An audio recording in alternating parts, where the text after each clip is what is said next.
Hi hello ನಮಸ್ತೆ ಎಲ್ಲರಿಗೂ ಸ್ಪರ್ಧಾ ಹೊಂಬೆಳಕು ತರಬೇತಿ ಕೇಂದ್ರಕ್ಕೆ ಸ್ವಾಗತ ಸುಸ್ವಾಗತ. ಇವತ್ತಿನ ತರಗತಿ ಬಂದ್ಬಿಟ್ಟು ಏನು ಡಿಸ್ಕಷನ್ ಮಾಡಮ್ಮ ಹೊಸ ಟಾಪಿಕ್ ಏನದ ಅಂತಂದ್ರೆ ನೋಡ್ರಿ, ಕರ್ನಾಟಕದಲ್ಲಿ ಶುರು ಸರ್ ಅಂತಂದ್ರೆ ಕರ್ನಾಟಕದಲ್ಲಿ SIR ಅನ್ನ ಪ್ರಾರಂಭ ಮಾಡ್ಯಾರ. ಏನ್ರಿ ಇದು SIR? ಯಾವ ರೀತಿಯಾಗಿ ಪರಿಣಾಮವನ್ನ ಬೀರ್ಲಾಗತ್ತದ? ಇದ್ರ ಕೆಲಸ ಏನದ? ಇದು SIR ಅನ್ನ ಯಾಕೆ ಜಾರಿಗೆ ತಗೊಂಬಂದಾರ?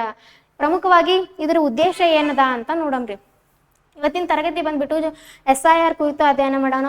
ಚುನಾವಣೆ ಆಯೋಗ ಏನ್ ಕೆಲಸ ಮಾಡ್ತದ, ರಾಜ್ಯ ಚುನಾವಣೆ ಆಯೋಗ ಏನ್ ಮಾಡ್ತದ, ಒಟ್ಟಾರೆಯಾಗಿ ಚುನಾವಣೆಗೆ ಸಂಬಂಧಪಟ್ಟಿರ್ತಕ್ಕಂಥದ್ದನ್ನ ಇವತ್ತಿನ ತರಗತಿಯಲ್ಲಿ ಏನ್ ಮಾಡೋಣ ಅಂತಂದ್ರೆ ಡಿಸ್ಕಷನ್ ಮಾಡೋಣ. ಓಕೆ, ಮೊದಲನೇದಾಗಿ ನೋಡ್ರಿ ಏನದ ಇಲ್ಲಿ ಇವತ್ತಿನ ಟಾಪಿಕ್ ಏನದ ಅಂತಂದ್ರೆ ಕರ್ನಾಟಕದಲ್ಲಿ ಶುರು ಸರ್ ಅಂತೇಳಿ. ಏನ್ರಿ ಸರ್ ಅಂತಂದ್ರೆ SIR. ಕರ್ನಾಟಕದಲ್ಲಿ ಏನ್ ಮಾಡ್ಯಾರ ಪ್ರಮುಖವಾಗಿ ಅಂತಂದ್ರ SIR ಅನ್ನ ಪ್ರಾರಂಭ ಮಾಡ್ಯಾರಂತ. ಏನಿದು SIR ಅಂತಂದ್ರೆ ಇದು ಫುಲ್ ಫಾರ್ಮ್ ಏನದ ನೋಡ್ರಿ. SIR ಸ್ಪೆಷಲ್ ಇಂಟೆನ್ಸಿವ್ ರಿವಿಷನ್ ಅಂತಂದ್ರೆ ಕನ್ನಡದಲ್ಲಿ ವಿಶೇಷ ತೀವ್ರ ಪರಿಷ್ಕರಣೆ ಅಂತ ಹೇಳಿ. ಅಂತಂದ್ರೆ ಮತದಾರರ ಪಟ್ಟಿಯನ್ನ ಪರಿಷ್ಕರಣೆ ಮಾಡ್ಲಾಗತ್ತಾರ. ಯಾಕಂತಂದ್ರ ಪ್ರಮುಖವಾಗಿ ಇದ್ರ ಉದ್ದೇಶ ಏನದ ಅಂತಂದ್ರೆ ಚುನಾವಣೆಯಲ್ಲಿ ಆಗ್ತಕ್ಕಂಥ ಅಕ್ರಮಗಳನ್ನ ತಡೆಗಟ್ಟಬೇಕು ಅನ್ನೋ ಉದ್ದೇಶವನ್ನ ಇಟ್ಕೊಂಡು ಏನ್ ಮಾಡಾಗತ್ತಾರ ಅಂತಂದ್ರ ಮತದಾರರ ಪಟ್ಟಿಯಲ್ಲಿ ವಿಶೇಷವಾಗಿರ್ತಕ್ಕಂಥ ಪರಿಷ್ಕರಣೆ ಅಂತಂದ್ರನ ಪರಿಶೀಲನೆ ಮಾಡ್ತಕ್ಕಂಥದ್ದು ಇಲ್ಲಿ ಪ್ರಮುಖವಾಗಿ ಇದರ ಉದ್ದೇಶವನ್ನ ಆಗಿರುವುದು ಇಲ್ಲಿ ಪ್ರಮುಖವಾಗಿ ಕಂಡು ಬರ್ತದೆ. ಇಲ್ಲಿ ನೋಡ್ರಿ ಪ್ರಮುಖವಾಗಿ ಏನ್ ಹೇಳ್ತಾರ, ಅದ್ರ ಫುಲ್ ಫಾರ್ಮ್ ಹೇಳಿದೆ ನಾನು. ಇದು ಸ್ಪೆಷಲ್ ಇಂಟೆನ್ಸಿವ್ ರಿವಿಷನ್ ಅಂತೇಳಿ. ಕನ್ನಡದಲ್ಲಿ ಏನದ ವಿಶೇಷ ತೀವ್ರ ಪರಿಷ್ಕರಣೆ ಅಂತೇಳಿ. ಅಂದ್ರೆ ಮತದಾರರ ಪಟ್ಟಿಯನ್ನು ಏನ್ ಮಾಡ್ತಾರ ಅಂತಂದ್ರೆ ಪರಿಷ್ಕರಣೆ ಮಾಡೋರದಾರ, ಪರಿಶೀಲನೆ ಮಾಡೋರದಾರ. ಇದರಲ್ಲಿ ಯಾವ ರೀತಿಯಾಗಿ ಬದಲಾವಣೆ ಮಾಡಿದಾಗ, ಪರಿಷ್ಕರಣೆ ಮಾಡಿದಾಗ ನಕಲಿ ಏನಾಗ್ತವಂತಂದ್ರ ಮತಗಳು ನಕಲಿ ಏನ್ ಐಡೆಂಟಿಟಿ ಕಾರ್ಡ್ ಅಂದ್ರೆ ಮತದಾರರ ಗುರುತಿನ ಚೀಟಿಗಳನ್ನ ತೆಗೆದು ಹಾಕಿದಾಗ ಏನಾಗ್ತವಂತಂದ್ರೆ ಇನ್ನಷ್ಟು ಚುನಾವಣೆಗಳನ್ನ ನ್ಯಾಯಯುತವಾಗಿ ಮಾಡಲು ಏನಾಗ್ತದ ಅಂತಂದ್ರೆ ಸಾಧ್ಯ ಆಗ್ತದ ಅಂತಕ್ಕಂಥದ್ದು ಇದ್ರ ಪ್ರಮುಖ ಉದ್ದೇಶ ಅದ ರೀ. ಹೌದಾ, ನೋಡ್ರಿ ಇಲ್ಲಿ ಹೇಳ್ತಾರದು ದೇಶವ್ಯಾಪಿ 3ನೇ ಹಂತದ ಮತಪಟ್ಟಿ ಪರಿಷ್ಕರಣೆ, ರಾಜ್ಯದ 5.57 ಕೋಟಿ ಮತದಾರರ ಪರಿಶೀಲನೆ. ಮೊದಲಿಗೆ ಇಲ್ಲಿ ಬಿಹಾರ ರಾಜ್ಯದಲ್ಲಿ, ಉತ್ತರ ಪ್ರದೇಶದಲ್ಲಿ, ಹಲವಾರು ಕೇರಳ ರಾಜ್ಯದಲ್ಲಿ ಎಲ್ಲ ಏನ್ ಮಾಡ್ಯಾರ ಅಂತಂದ್ರೆ ಸರ್ ಅಂತಕ್ಕಂಥದ್ದನ್ನ ಪ್ರಮುಖವಾಗಿ ತೆಗೆದುಕೊಂಡು ಅಂದ್ರೆ ಪರಿಶೀಲನೆನ ಮಾಡಿದ್ದಾರೆ. ಈ ನಮ್ಮ ಕರ್ನಾಟಕದಲ್ಲೂ ಕೂಡ ಎಷ್ಟು ಮಾಡ್ಯಾರಂತ್ರಿ 5.57 ಕೋಟಿ ಮತದಾರರ ಒಂದು ಪಟ್ಟಿಯನ್ನ ಏನ್ ಮಾಡಿದ್ದಾರೆ ಅಂತಂದ್ರೆ ಮರು ಪರಿಶೀಲನೆನ ಮಾಡ್ತಾ ಇರೋದು ಕಂಡು ಬರ್ತದ. ನೆಕ್ಸ್ಟ್ ನೋಡ್ರಿ ಅವ್ರು ಏನ್ ಹೇಳತ್ತಾರ ಅಂತಂದ್ರ ಚುನಾವಣಾ ಆಯೋಗವು ಕರ್ನಾಟಕವು ಸೇರಿದಂಗೆ ಹಲವಾರು ರಾಜ್ಯಗಳಲ್ಲಿ ಏನ್ ಮಾಡ್ತಾ ಇದಾರ ಅಂತಂದ್ರ ಮತಪಟ್ಟಿ ವಿಶೇಷವಾಗಿರ್ತಕ್ಕಂಥ ಪರಿಷ್ಕರಣೆಯನ್ನ ಸರ್ ಅಂತಂದ್ರೆ ಏನು SIR ಅಂತ ಹೇಳ್ತಿದ್ ನಾನು. ಸರ್ ಅಂತಂದ್ರೆ ನಾಳೆ ಕೇಳ್ತಾರೆ SIR ಫುಲ್ ಫಾರ್ಮ್ ಏನಂತ ಕೇಳಿದಾಗ ಸ್ಪೆಷಲ್ ಇಂಟೆನ್ಸಿವ್ ರಿವಿಷನ್ ಅಂತೇಳಿ. ಅಂದ್ರೆ ಕನ್ನಡದಲ್ಲಿ ವಿಶೇಷ ತೀವ್ರ ಪರಿಷ್ಕರಣೆ ಅಂತಕ್ಕಂಥದ್ದು ಎಲ್ಲರಿಗೂ ಗೊತ್ತಿರ್ಬೇಕು. ನಡೆಸೋದಕ್ಕೆ ಏನ್ ಮಾಡಿದೆ ಅಂತಂದ್ರೆ ಕರ್ನಾಟಕ ಸರ್ಕಾರ ಘೋಷಣೆಯನ್ನ ಮಾಡಿರುವುದು ಕಂಡು ಬರ್ತದ. ಎಷ್ಟದ ಅಂತಂದ್ರೆ 5.57 ಕೋಟಿ ಮತದಾರರು ಈ ಪ್ರಕ್ರಿಯೆಯಲ್ಲಿ ಒಳಪಡಲಿದ್ದಾರೆ. ಹೀಗಾಗಿ ಏನಿದು ಸರ, ಏನ್ ಮಾಡ್ಬೇಕಲ್ಲ ತರ ಅನ್ನೋದು ಇವತ್ತಿನ ತರಗತಿಯಲ್ಲಿ ನಾವು ತಿಳ್ಕೊಳಮ್ರಿ. ಓಕೆನಾ, ಫಸ್ಟ್ ಅದ ನೋಡ್ರಿ ಸರ್ ಅಂದ್ರೇನು ಅಂತಂದ್ರೆ SIR ಅಂದ್ರೇನು. ಏನ್ SIR ಅಂತಂದ್ರ ಒಬ್ಬ ವ್ಯಕ್ತಿಗೆ ಒಂದು ಮತ ಅಂತ ಹೇಳ್ತೀವಿ ನಾವು, 1 man 1 vote. ಹೌದಾ, ಎಲ್ಲದರಲ್ಲಿ ಸಮಾನತೆ ಸಿಕ್ಕಿದೋ ಇಲ್ಲೋ ಗೊತ್ತಿಲ್ಲ, ಆದ್ರೆ ಯಾವುದೇ ಜಾತಿ, ಹೆಣ್ಣು ಗಂಡು, ಯಾವುದೇ ಧರ್ಮ, ಲಿಂಗ, ಯಾವುದೇ ತಾರತಮ್ಯ ಇಲ್ಲಾರ್ದೆ ಪ್ರತಿಯೊಬ್ಬ ವ್ಯಕ್ತಿಗೂ ಒಂದು ಮತವನ್ನ ಚಲಾಯಿಸ್ತಕ್ಕಂಥದ್ದು ಹಕ್ಕದ ರೀ. ಇದು ಪ್ರಜಾಪ್ರಭುತ್ವದ ಒಂದು ಬೇರ್ ಅಂತ ಹೇಳ್ಬೋದು ನಾವು. ಚುನಾವಣೆಯನ್ನ ಚುನಾವಣೆ ಇದ್ರೆ ಮಾತ್ರ ಪ್ರಜಾಪ್ರಭುತ್ವ ಜಾರಿಯಲ್ಲಿ ಇರ್ತಕ್ಕಂಥದ್ದನ್ನ ಕಾಣ್ತೀವಿ. ಅಬ್ರಾಹಂ ಲಿಂಗರ್ ಅಂತಾರ, ಜನರಿಗೋಸ್ಕರ ಜನರಿಗಾಗಿ ಜನರಿಂದ ನಡೀತಕ್ಕಂಥ ಸರ್ಕಾರನೇ ಪ್ರಜಾಪ್ರಭುತ್ವ ಅಂತ ಹೇಳ್ತೀವಿ. ಅದೇ ರೀತಿಯಾಗಿ ಏನ್ ಹೇಳ್ತಾರ ಅಂತಂದ್ರ ಒಬ್ಬ ವ್ಯಕ್ತಿಗೆ ಒಂದು ಮತ ಎಂತ ಮತ, ಒಬ್ಬ ವ್ಯಕ್ತಿಗೆ ಒಂದು ಮತ ತತ್ವವನ್ನ ಖಚಿತಪಡಿಸುವ ಉದ್ದೇಶದಿಂದ ಭಾರತೀಯ ಚುನಾವಣಾ ಆಯೋಗ ಏನ್ ಮಾಡ್ಲಾಗತ್ತದ ಅಂತಂದ್ರೆ ಇದು ಪ್ರಮುಖವಾಗಿ SIR ಅನ್ನ ಶುರು ಮಾಡಿದ್ರಿ. ಅಂತಂದ್ರೆ ಮತದಾರರ ವಿಶೇಷ ಪರಿಷ್ಕರಣೆಯನ್ನ ಮಾಡ್ತಾ ಇದ್ದಾರೆ. ಇದರಲ್ಲಿ ಬೂತ್ ಮಟ್ಟದ ಅಧಿಕಾರಿಗಳು ಏನ್ ಮಾಡ್ತಾರ ಅಂತಂದ್ರೆ ಮನೆ ಮನೆಗೆ ಹೋಗಿ ಭೇಟಿ ನೀಡಿ ಮತದಾರರ ಮಾಹಿತಿ ಪಡೆಯುತ್ತಾರೆ. ಬೂತ್ ಮಟ್ಟದ ಅಂತಂದ್ರೆ ಇಲ್ಲಿ ಚುನಾವಣಾ ಅಧಿಕಾರಿಗಳು ಏನ್ ಮಾಡ್ತಾರ ಅಂತಂದ್ರೆ ಪ್ರಮುಖವಾಗಿ ಮತದಾರರ ಮನೆಗೆ ಹೋಗಿ ಎಷ್ಟು ಜನ ಮತದಾರರು ಇದ್ದಾರೆ ಆ ಮನೆಯಲ್ಲಿ, ಯಾವಾಗ ಅವ್ರು ಮತದಾರರ ಹಾಕ್ಲಕ್ ಪ್ರಾರಂಭ ಆಗ್ತದ ಅಂತಂದ್ರೆ 18 ವರ್ಷ ಮೇಲ್ಪಟ್ಟಿರ್ಬೇಕ್ರಿ ಅವರು. ಅವಾಗ ಅವರು ಮತದಾನವನ್ನ ಚಲಾಯಿಸಲು ಅರ್ಹರಾಗಿರ್ತಾರ. ಎರಡೂ ಕಡೆ ಹೆಸರು ಕೆಲವ್ರು ಏನಾಗಿರ್ತಾರ ಅಂತಂದ್ರ ಮೃತಪಟ್ಟವ್ರ ಹೆಸರು, ನಿಧನರ ಹೊಂದಿದ ಬಳಿಕ ಅವ್ರದ್ದು ಮತದಾರರ ಗುರುತಿನ ಚೀಟಿ ಅಂತ ಬರ್ತದ್ರಿ, ಎಪಿಕ್ ಅಂತ ಓದ್ತೀವಿ ನಾವು. ಅದರಲ್ಲಿ ಹೆಸರನ್ನ ತೆಗೆದು ಹಾಕಿರಲ್ಲ, ಅವ್ರ ಹೆಸರು ಇನ್ನೂ ಕೂಡ ಹಾಗೆ ಇರ್ತದ. ನೆಕ್ಸ್ಟ್ 2 ಕಡೆ ಹೆಸರು ನೋಂದಾಯಿಸಿರುವವರು ಎಷ್ಟೋ ಜನ ನೋಡಿರ್ತೀವಿ ನಾವು, 2 ಕಡೆ ಹೆಸರು ನೋಂದಣಿ ಮಾಡಿದಾರೆ. ಹೆಂಗಂತಂದ್ರೆ ತಾವು ಉದ್ಯೋಗದಲ್ಲಿ ಇರ್ತಾರ, ಬೇರೆ ಕಡೆ ಇದ್ರಂತಂದ್ರ ಅಲ್ಲಿ ಒಂದು ವಾರ್ಡ್ನಲ್ಲಿ ಒಂದು ಗುರುತಿನ ಚೀಟಿ ಮಾಡಿಸ್ಕೊಂಡಿರೋದು, ತಮ್ಮ ಸ್ವಂತ ಸ್ಥಳ ಊರಲ್ಲಿ ಕೂಡ ಒಂದು ಗುರುತಿನ ಚೀಟಿ ಮಾಡಿಸ್ಕೊಂಡಿರೋದು. 2 ಕಡೆ ಏನ್ ಮಾಡಿರ್ತಾರ ಅಂತಂದ್ರ ಗುರುತಿನ ಚೀಟಿ, ಮತದಾನದ ಗುರುತಿನ ಚೀಟಿಯನ್ನು ಮಾಡಿಸ್ಕೊಂಡಿರೋರು, ಸ್ಥಳಾಂತರಗೊಂಡವರು, ಅನರ್ಹರು ಅಂತಂದ್ರೆ ಸರಿಯಾಗಿರಲ್ಲ ಮತ್ತೆ ಮತದಾರರ ಗುರುತಿನ ಚೀಟಿಯರು, ಅನರ್ಹತೆಯನ್ನು ಹೊಂದಿರ್ತಕ್ಕಂಥವ್ರು ಮತಪಟ್ಟಿಯಿಂದ ತೆಗೆದು ಹಾಕುವುದು ಇದ್ರ ಪ್ರಮುಖವಾಗಿರ್ತಕ್ಕಂಥ ಉದ್ದೇಶ ಆಗಿರ್ತದ್ರಿ. ನೆನ್ಪಿಡಿರ್ಲಿ, ತಿಳಿತದ ಅಂತ ಅನ್ಕೊಂಡಿರ್ತೀನಿ. ಒಬ್ಬ ವ್ಯಕ್ತಿಗೆ ಒಂದು ಮತ, ಇದರ ಒಂದು ತತ್ವವನ್ನ ಆದರ್ಶ ಏನ್ ಮಾಡ್ತಾರೆ ಅಂದ್ರ, ಮೃತಪಟ್ಟಿರ್ತಕ್ಕಂಥವ್ರು, ಸ್ಥಳಾಂತರಗೊಂಡವರು, ಮತದಾನ ಮಾಡಲು ಅನರ್ಹಗೊಂಡಿರ್ತಕ್ಕಂಥವ್ರು 2 ಮತವನ್ನ ಚಲಾಯಿಸ್ತಾರಲ್ಲ, ಅದನ್ನ ತೆಗೆದು ಹಾಕ್ಬೇಕಂತಕ್ಕಂಥ ಉದ್ದೇಶವನ್ನ ಹೊಂದಿದ್ರಿ. ಇದೇ ವೇಳೆ ಪಟ್ಟಿಯಲ್ಲಿರ್ತಕ್ಕಂಥ 18 ವರ್ಷ ಪೂರೈಸಿದ ಅರ್ಹ ಮತದಾರರನ್ನ ಕೂಡ ಏನ್ ಮಾಡ್ತಾರ ಅಂದ್ರ ಪಟ್ಟಿಗೆ ಹೆಸರನ್ನ ಸೇರಿಸ್ತಾರೆ. ಏನಿಲ್ಲ, ಸಿಂಪಲ್ ಆಗಿ ಹೇಳ್ಬೇಕಂದ್ರ ಯಾರು ಅನರ್ಹಗೊಂಡಿರ್ತಾರೋ ಅವರನ್ನ ತೆಗೆದು ಹಾಕ್ತಾರ, ಯಾರು ಅರ್ಹಗೊಂಡಿರ್ತಾರೋ ಅಂದ್ರೆ 18 ವರ್ಷ ಯಾರು ಮೇಲ್ಪಟ್ಟಿರ್ತಾರೋ ಅವರನ್ನ ಏನ್ ಮಾಡ್ತಾರ ಅಂದ್ರೆ ಮತದಾನದ ಪಟ್ಟಿಗೆ ತಂದ ಹೆಸರನ್ನ ಸೇರ್ಪಡೆ ಮಾಡ್ತಾರ. ಇದು ಏನಂತಂದ್ರ SIR ಅಂದ್ರೆ ಏನು ಅಂತ ನೋಡಿದ್ವಿ ನಾವು, ಓಕೆನಾ. ನೆಕ್ಸ್ಟ್ ನೋಡ್ರಿ, ಇಲ್ಲಿ ಏನ್ ಹೇಳ್ತಾರ ಅಂತಂದ್ರ ಸರ್ ಏಕೆ ಬೇಕು ಅಂತ ಪ್ರಶ್ನೆ ಅದ ರೀ. ನಾ ಹೇಳಿದೆ ಈಗಾಗ್ಲೇ, SIR ಅಂದ್ರೆ ಏನು ಅಂದ್ರೆ ಸರ್ ಅಂದ್ರೆ ಏನು ಅಂತ. ಯಾಕೆ ಬೇಕು ನಮ್ಗ ಅಂತಂದ್ರ ಈ ಪ್ರಕ್ರಿಯೆಯಿಂದ ಮತದಾರ ಪಟ್ಟಿ ಶುದ್ಧ ಆಗ್ತದ್ರಿ. ಈಗ ನಾ ಆಗ್ಲೇ ಹೇಳಿದೆ ಯಾಕೆ ಬೇಕು ಅಂತಂದಾಗ, SIR ನ ಅಂದ್ರೆ ಮತದಾರರ ಗುರುತಿನ ಚೀಟಿಯಲ್ಲಿ ಅನರ್ಹಗೊಂಡವರು ಅವ್ರೆಲ್ಲವನ್ನ ನಾವೇನ್ ಮಾಡಿದ್ವಿ ತೆಗೆದು ಹಾಕದ್ ಬಳಕ ನಕಲಿ ಮತದಾರರು ಇರಲ್ಲಲ್ರಿ. ನಕಲಿ ಮತದಾರರು ಇರದೇ ಇರೋ ಕಾರಣಕ್ಕಾಗಿ ಏನಾಗ್ತದ ಅಂತಂದ್ರ ಚುನಾವಣೆಗಳು ನ್ಯಾಯಯುತವಾಗಿ ನಡೆಯಲು ಸಾಧ್ಯ ಆಗ್ತದ್ರಿ, ಹೌದಾ. ನಕಲಿ ಮೃತರು, ಡೂಪ್ಲಿಕೇಟ್ ಹೆಸರುಗಳು ಏನಾಗ್ತದ ಅಂತಂದ್ರೆ ಇದ್ರ ಮೂಲಕ ತೆಗೆದು ಹಾಕ್ತಕ್ಕಂಥ ಉದ್ದೇಶವನ್ನ ಹೊಂದಿರುವುದು ಇಲ್ಲಿ ಪ್ರಮುಖವಾಗಿ ಏನಾಗ್ತದ್ರಿ ಕಂಡು ಬರ್ತದ.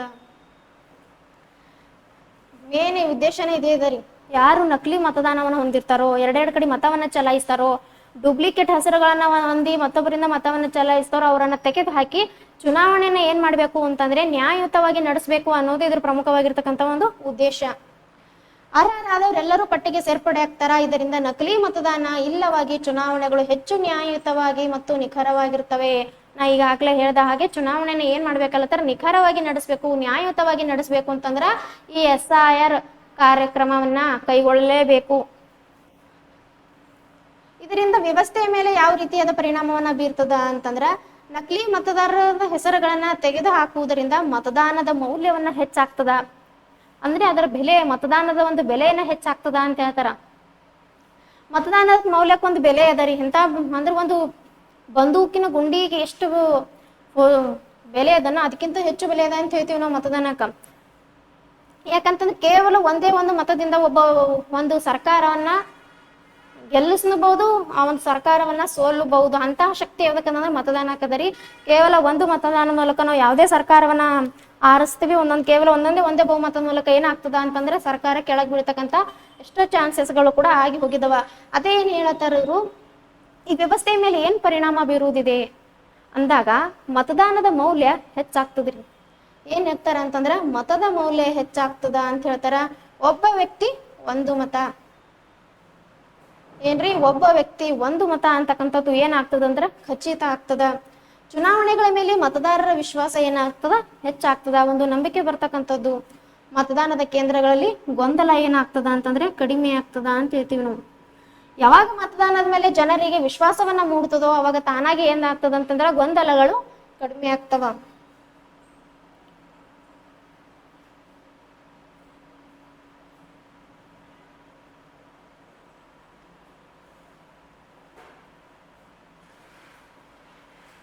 ಗೊಂದಲಗಳು ಕಡಿಮೆ ಆಗ್ತಾವ ಅಂತಕ್ಕಂಥದ್ದನ್ನ ನೋಡ್ತೀವಿ. ಇದ್ರ ಪ್ರಮುಖ ಉದ್ದೇಶನೇ ಅದೇ ಅದ ರೀ, ಹೌದಲ್ಲ, ಒಳ್ಳೆಯ ಉದ್ದೇಶ ರೀ. ನೆಕ್ಸ್ಟ್ ನೋಡೋಣ, ಪರಿಷ್ಕರಣೆ ಪ್ರಕ್ರಿಯೆ ಹೆಂಗಿರ್ತದ.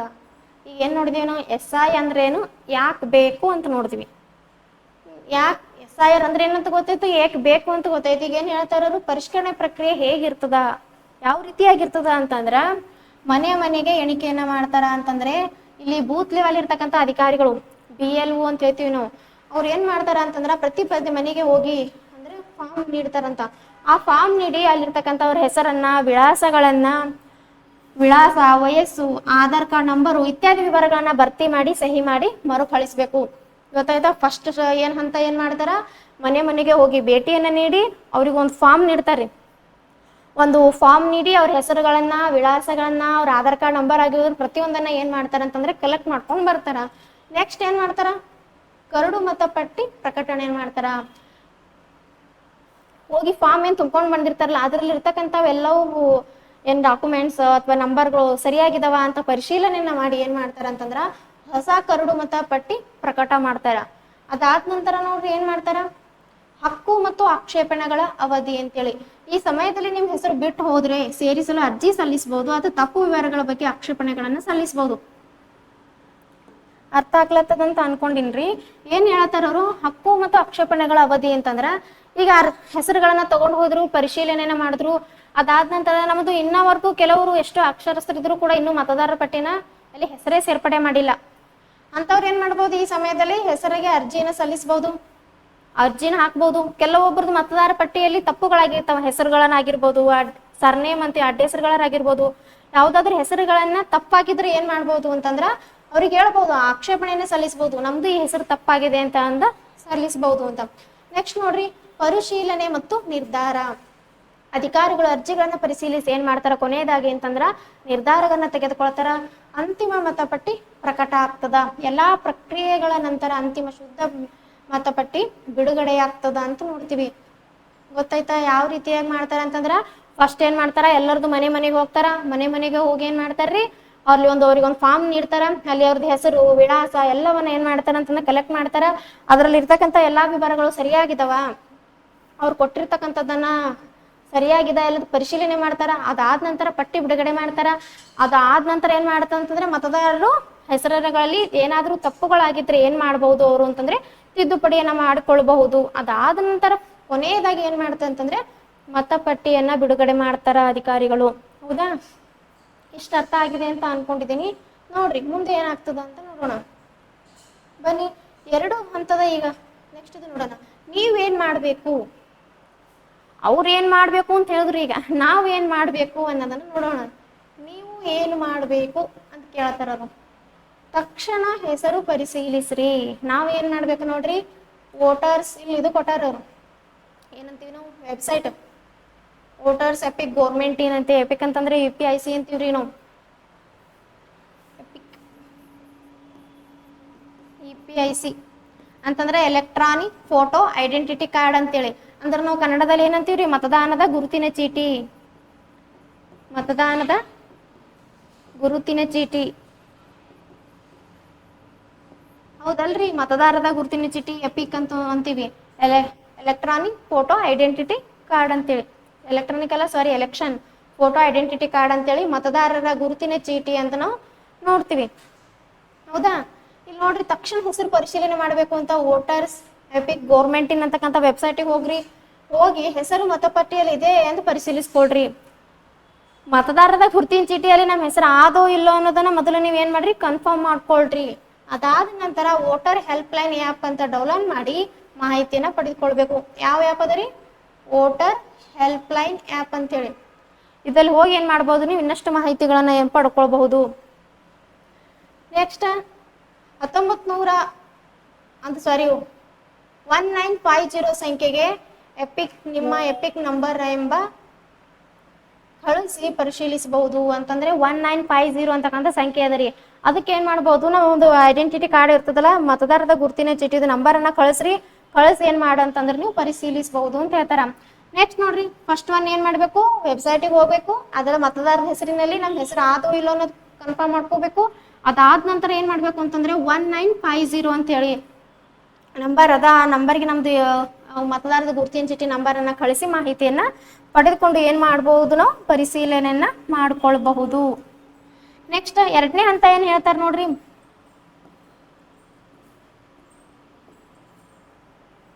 ಎರಡನೇದಾಗಿ ಏನ್ ಹೇಳ್ತಾರ, ಮನೆಗೆ BLO ಬಂದಾಗ, ನಾ ಆಗ್ಲೇ ಹೇಳಿದೆ BLO ಅಂತಂದು ಇವ್ರು ಬರ್ತಾರಲ್ರಿ, ಬೂತ್ ಇರ್ತಕ್ಕಂಥ ಅಧಿಕಾರಿಗಳು. ಮನೆಗೆ ಬರುವ BLO ನೀಡುವ ಎಣಿಕೆ ಫಾರ್ಮ್ ಸರಿಯಾಗಿ ತುಂಬಿ ಸಹಿ ಮಾಡಿ ಹಿಂತಿರುಗಿಸಿ ಆಧಾರ, ರೇಷನ್ ಕಾರ್ಡ, ವಯಸ್ಸು ಸಾಬೀತುಪಡಿಸುವ ದಾಖಲೆಗಳನ್ನ ಸಿದ್ಧವಿರಿಸಿ. ಆಗಾಗಲೇ ಇದ್ರ ಉದ್ದೇಶ ಇದ್ದಾಗ ಹೇಳ್ದೆ ನಾನು ಇಲ್ಲಿಗೆ ಮನೆ ಮನೆಗೆ ಎಣಿಕೆ ಅಂತೇಳಿ. ಅವ್ರು ಪ್ರಮುಖವಾಗಿ ಇಲ್ಲಿ ಬರ್ತಾರ್ರಿ. ಮನೆ ಮನೆಗೆ ಎಣಿಕೆ ಕೊಡುವಾಗ ಬೂತ್ ಲೆವೆಲ್ದವ್ರು ಬಂದಿರ್ತಾರ. ಅವಾಗ ಏನ್ ಮಾಡ್ಬೇಕು, ನಮ್ ಕೆಲಸ ಏನದರಿ, ಸರಿಯಾಗಿರ್ತಕ್ಕಂಥ ಮಾಹಿತಿಯನ್ನ ಅಂದ್ರೆ ಸರಿಯಾಗಿರ್ತಕ್ಕಂಥ ಆಧಾರ್ ಕಾರ್ಡ್ ಅನ್ನ ಕೊಡ್ಬೇಕು. ಇಲ್ಲಿ ನೀವು ಚಿತ್ರದಲ್ಲಿ ಗಮನಿಸಬಹುದು, ಹೌದಾ? ಇವರು ಬಂದಾರಿ ಅಧಿಕಾರಿಗಳು. ನಾ ಆಗ್ಲೇ ಹೇಳಿದೆ ಫಸ್ಟ್ ಅವ್ರಿಗೆ ಏನ್ ಮಾಡ್ಬೇಕು ಅಂತ. ಅವರು ಪರಿಷ್ಕರಣೆ ಪ್ರಕ್ರಿಯೆ ಇದ್ದಾಗ ಮನೆ ಮನೆಗೆ ಭೇಟಿ ಕೊಡ್ತಾರ, ಒಂದು ಫಾರ್ಮ್ ಅನ್ನ ಕೊಡ್ತಾರ. ಇಲ್ಲಿ ಕೊಟ್ಟಾರ ನೋಡ್ರಿ, ಈ ಫಾರ್ಮ್ ಕೊಟ್ಟು ನಮ್ದು ಆಧಾರ್ ಕಾರ್ಡ್, ವಿಳಾಸ, ನಂಬರ್ ಎಲ್ಲವನ್ನ ಕೇಳ್ತಾರ. ಅವಾಗ ನಮ್ ಡ್ಯೂಟಿ ಏನದರಿ, ಸರಿಯಾಗಿರ್ತಕ್ಕಂಥ ನಂಬರ್ಗಳನ್ನ ಅಂದ್ರೆ ಸರಿಯಾಗಿ ನಂಬರ್ ಆಧಾರ್ ಕಾರ್ಡ್ ಆಗಿರ್ಬೋದು, ಕರೆಕ್ಟ್ ಡಾಕ್ಯುಮೆಂಟ್ಗಳನ್ನ ಸಲ್ಲಿಸ್ತಕ್ಕಂಥ ಜವಾಬ್ದಾರಿ ಯಾರ್ದು ಇರ್ತದ, ನಮ್ದು ಇರ್ತದ. ಅದೇ ಹೇಳ್ತಾರ ಅವ್ರು. ಮನೆ ಮನೆಗೆ BLO ಬಂದಾಗ ಇಲ್ಲಿ ಚಿತ್ರಗಳನ್ನ ನೀವು ಗಮನಿಸಿದಾಗ ನಿಮ್ಗೆ ಸರಿಯಾಗಿ ಅರ್ಥ ಆಗ್ತದ. ಇವ್ರು BLO ಬಂದಾಗ ಇವ್ರು ಏನ್ ಮಾಡ್ತಿದಾರೆ ಎಲ್ಲರಿಗೂ ಅಂತಂದ್ರೆ ಡಾಕ್ಯುಮೆಂಟ್ಗಳನ್ನ, ಅವ್ರು ಕೇಳ್ತಕ್ಕಂಥ ಫಾರ್ಮ್ಗಳನ್ನ ಫಿಲ್ ಮಾಡ್ಕೊಡ್ಲತ್ತಾರ್ರಿ, ಹೌದಾ? ಅದು ಸರಿಯಾಗಿ ಮಾಡ್ಬೇಕು. ಮನೆಗೆ BLO ಬಂದಾಗ ಬರುವ BLO ನೀಡುವ ಫಾರ್ಮ್ ಸರಿಯಾಗಿ ತುಂಬಿ ಸಿಗ್ನೇಚರ್ ಅನ್ನ, ಸಹಿಯನ್ನ ಮಾಡಿ ಸರಿಯಾಗಿರ್ತಕ್ಕಂಥ ವಿಳಾಸಗಳನ್ನ ಒದಗಿಸ್ಕೊಡ್ಬೇಕು. ಯಾರು ಮಾಡ್ಬೇಕ್ರಿ ಮೇಡಮ್ ಅಂತಾರ. ನೆಕ್ಸ್ಟ್ ಮೂರನೇದು ಆನ್ಲೈನ್ ಫಾರ್ಮ್ ತುಂಬಿಸುವುದು. ಒಂದು ವೆಬ್ಸೈಟ್ ಅದ ಅಂತ ಹೇಳಿದೆ, ಯಾವುದು ವೋಟರ್ಸ್ ಎಪಿಕ್ ಗೌರ್ಮೆಂಟ್ ಇನ್ನಲ್ಲಿ ಆನ್ಲೈನ್ ನಲ್ಲೂ ಕೂಡ ಎಣಿಕೆ ಫಾರ್ಮ್ ಅನ್ನು ತುಂಬಿಸಬಹುದು. ನಮ್ಮ ಮನೆಗೆ ಬಂದಿಲ್ರಿ ಮೇಡಮ್ ಯಾರು ಬೂತ್ ಟೆಸ್ಟ್ಗೆ, ನಮ್ಗೆ ಯಾರು ಫಾರ್ಮ್ ಕೊಟ್ಟಿಲ್ಲ, ನಾವ್ ಹೆಂಗ್ ಮಾಡ್ಬೇಕು ಅಂತಂದ್ರೆ ಅದಕ್ಕೂ ಟೆನ್ಷನ್ ತಗೊಳ್ಕೊಳ್ಳೋ ಅವಶ್ಯಕತೆ ಇಲ್ಲ. ಅವಾಗ ಏನ್ ಮಾಡ್ರಿ, ಅವ್ರು ಅದನ್ನ ಹೇಳ್ತಾರೆ, ನಿಮ್ಮ ಮನೆಗೆ ಬಂದಿಲ್ಲ, ಆಯ್ತು ಓಕೆ ಪರವಾಗಿಲ್ಲ, ವೋಟರ್ಸ್ ಎಪಿಕ್ ಗೌರ್ಮೆಂಟ್ ಏನಕ್ಕಂತ ವೆಬ್ಸೈಟ್ ಅದ ರೀ, ಆ ವೆಬ್ಸೈಟ್ ನ ಹೋಗಿ ಡೈರೆಕ್ಟ್ ಏನ್ ಮಾಡ್ಬೋದು, ನೀವು ತುಂಬಿಸಬಹುದು. ಅಲ್ಲಿ ಮೂಲಕ ನೀವೇನ ಆನ್ಲೈನ್ ಅರ್ಜಿಯನ್ನು ಸಹ ಸಲ್ಲಿಸಬಹುದು. ಅದನ್ನು ಕೂಡ ನಮ್ಗೆ ಆಯ್ಕೆನ ನೀಡಿದಾರೆ. ಲಾಸ್ಟ್ ಒನ್ ಏನದಂತಂದ್ರೆ ಕರಡು ಪಟ್ಟಿ ಬಂದಾಗ ಹೆಸರು ಬಿಟ್ಟು ಹೋಗಿದ್ರೆ ಫಾರ್ಮ್ 6 ಮೂಲಕ ಹಕ್ಕು ಸಲ್ಲಿಸಿ, ತಪ್ಪು ಇದ್ರೆ ಅಥವಾ ಅನರ್ಹ ಹೆಸರುಗಳಿದ್ರೆ ಆಕ್ಷೇಪಣೆಯನ್ನು ಸಲ್ಲಿಸಿ, ಯಾವುದೇ ಸಂದೇಹವಿದ್ರೆ ಸ್ಥಳೀಯ ಚುನಾವಣಾ ಕಚೇರಿ ಅಥವಾ ಹೆಲ್ಪ್ ಲೈನ್ 1950ಗೆ ಸಂಪರ್ಕಿಸಿ. ಸರಿಯಾಗಿ ನಾವು ಕೊಟ್ಟಿರ್ತೀವಿ, ಒಂದೊಂದ್ಸಲ ತಪ್ಪು ಆಗಿನೂ ಬರೋ ಚಾನ್ಸಸ್ಗಳು ಇರ್ತಾವ. ಪ್ರಿಂಟ್ ಮಾಡೋದ್ರಾಗಲಿ ಯಾವುದೋ ಒಂದು ಮಾಡಾಗ ಅದ್ರೇನ್ರ ಹೆಸರು ಬಿಟ್ಟು ಹೋಗಿತ್ತು ಅಂತಂದ್ರೆ, ನಮ್ಮ ಮತದಾನದ ಪಟ್ಟಿಯಲ್ಲಿ ಏನಾದ್ರೂ ತಪ್ಪುಗಳು ಕಂಡು ಬಂದಿದ್ರ, ಅನರ್ಹತೆಗಳು ಕಂಡು ಬಂದ್ರೆ ಏನ್ ಮಾಡ್ಬೇಕು ನಾವು ಅಂತಂದ್ರೆ ಫಾರ್ಮ್ 6 ರೀ, ಫಾರ್ಮ್ 6 ಇರ್ತದ, ಅದ್ರ ಮೂಲಕ ನಾವೇನ್ ಮಾಡ್ಬೋದು, ಸಲ್ಲಿಸಬಹುದು. ಇಲ್ಲ ಅಂತಂದ್ರೆ ಹೆಲ್ಪ್ ಲೈನ್ ನಂಬರ್ ಅದ ನೋಡ್ರಿ, ಇದು ವೆರಿ ವೆರಿ ಇಂಪಾರ್ಟೆಂಟ್ ಅದ ನೋಡ್ರಿ. ಹೆಲ್ಪ್ ಲೈನ್ ನಂಬರ್ ಎಷ್ಟದ ರೀ, 1950ಕ್ಕೆ ಏನ್ ಮಾಡ್ಬೇಕು, ಹೆಲ್ಪ್ ಲೈನ್ಗೆ ನೀವು ಸಂಪರ್ಕವನ್ನ ಮಾಡಿದಾಗ ಮುಂದೆ ಏನ್ ಮಾಡ್ಬೇಕು ಅನ್ನೋದನ್ನ ಅವ್ರು ಏನ್ ಮಾಡ್ತಾರ ಅಂತಂದ್ರೆ ಅಧಿಕಾರಿಗಳು ಹೇಳ್ತಾರ. ನೆಕ್ಸ್ಟ್ 2 ಹಂತದಲ್ಲಿ ಈಗಾಗಲೇ ಯಶಸ್ವಿಯಾಗಿದೆ ಅಂತ ನೋಡ್ತೀವಿ ನಾವು. ಅಂತಂದ್ರೆ ಮೊದಲ ಹಂತ ಪ್ರಕ್ರಿಯೆ ಎಲ್ಲಿ ಪ್ರಾರಂಭ ಆಗಿತ್ತು ಇದು ಅಂತಂದ್ರೆ ಬಿಹಾರದಲ್ಲಿ ನಡೆದದ್ರಿ. ಅದಾದ ನಂತರ ಎಲ್ಲಿ ಬರ್ತದ ಅಂತಂದ್ರ ಉತ್ತರ ಪ್ರದೇಶ, ಪಶ್ಚಿಮ ಬಂಗಾಳ, ತಮಿಳುನಾಡು, ರಾಜಸ್ಥಾನ, ಕೇರಳ, ಬರೋಬ್ಬರಿ ಎಷ್ಟು ರಾಜ್ಯಗಳಲ್ಲಿ ಇದು ಆಗ್ತದ ಇದು ಅಂತಂದ್ರ 9 ರಾಜ್ಯಗಳು ಮತ್ತು 3 ಕೇಂದ್ರಾಡಳಿತ ಪ್ರದೇಶಗಳಲ್ಲಿ ಏನಾಗ್ಯದ ಅಂತಂದ್ರೆ ಇದು ಕಾರ್ಯ ಆಗಾಗ್ಲೇ ಪ್ರಾರಂಭ ಆಗ್ಯದ್ರಿ. ಯಾವುದು SIR ಅಂತಕ್ಕಂಥದ್ದು. ಪುದುಚೇರಿ, ಅಂಡಮಾನ್ ನಿಕೋಬಾರ ಪ್ರಮುಖವಾಗಿ 3 ಕೇಂದ್ರಾಡಳಿತ ಪ್ರದೇಶಗಳು ಮತ್ತು 9 ರಾಜ್ಯಗಳಲ್ಲಿ SIR ಪ್ರಮುಖವಾಗಿ ಕಾರ್ಯವನ್ನ ನಿರ್ವಹಿಸ್ತಿರೋದು ಕಂಡು ಬರ್ತದ.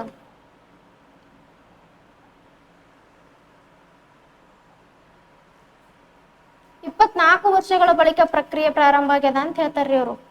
ಅಂತಂದ್ರ ಇದು ವರ್ಷ ಏನಂತಂದ್ರೆ ಪರಿಷ್ಕರಣೆ ಮಾಡಲ್ರಿ. ಮೊದಲು ಚುನಾವಣೆ ವೇಳೆ ಆಯಾ ಪಟ್ಟಿಯಲ್ಲಿ ಪರಿಷ್ಕರಣೆ ಆಗ್ಯದೇನಿಲ್ಲ ಅಂತ ನೋಡ್ತಿದ್ರು.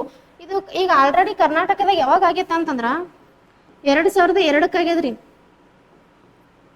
2002ಕ್ಕೆ ಮಾಡ್ಯಾರ. ಈಗ ಎಷ್ಟದ ರೀ, 2026 ಅದ ರೀ. ನೋಡ್ರಿ ಅಂದ್ರೆ ಎಷ್ಟು ವರ್ಷ ಆಯ್ತು ಅವ್ರು ಮತದಾನ ಪರಿಷ್ಕರಣೆ ಮಾಡಿ ಅಂತಕ್ಕಂಥದ್ದು. ಅದಕ್ಕೆ ಏನ್ ಹೇಳ್ತಾರ ಅಂತಂದ್ರ 24 ವರ್ಷದ ಬಳಿಕ ಏನ್ ಮಾಡ್ಲಾಗತ್ತಾರ ಅಂತಂದ್ರೆ SIR ಅಂತಂದ್ರ ವಿಶೇಷ ತೀವ್ರ ಪರಿಷ್ಕರಣೆಯನ್ನ ಮಾಡಿರುವುದು ಕಂಡು ಬರ್ತದ.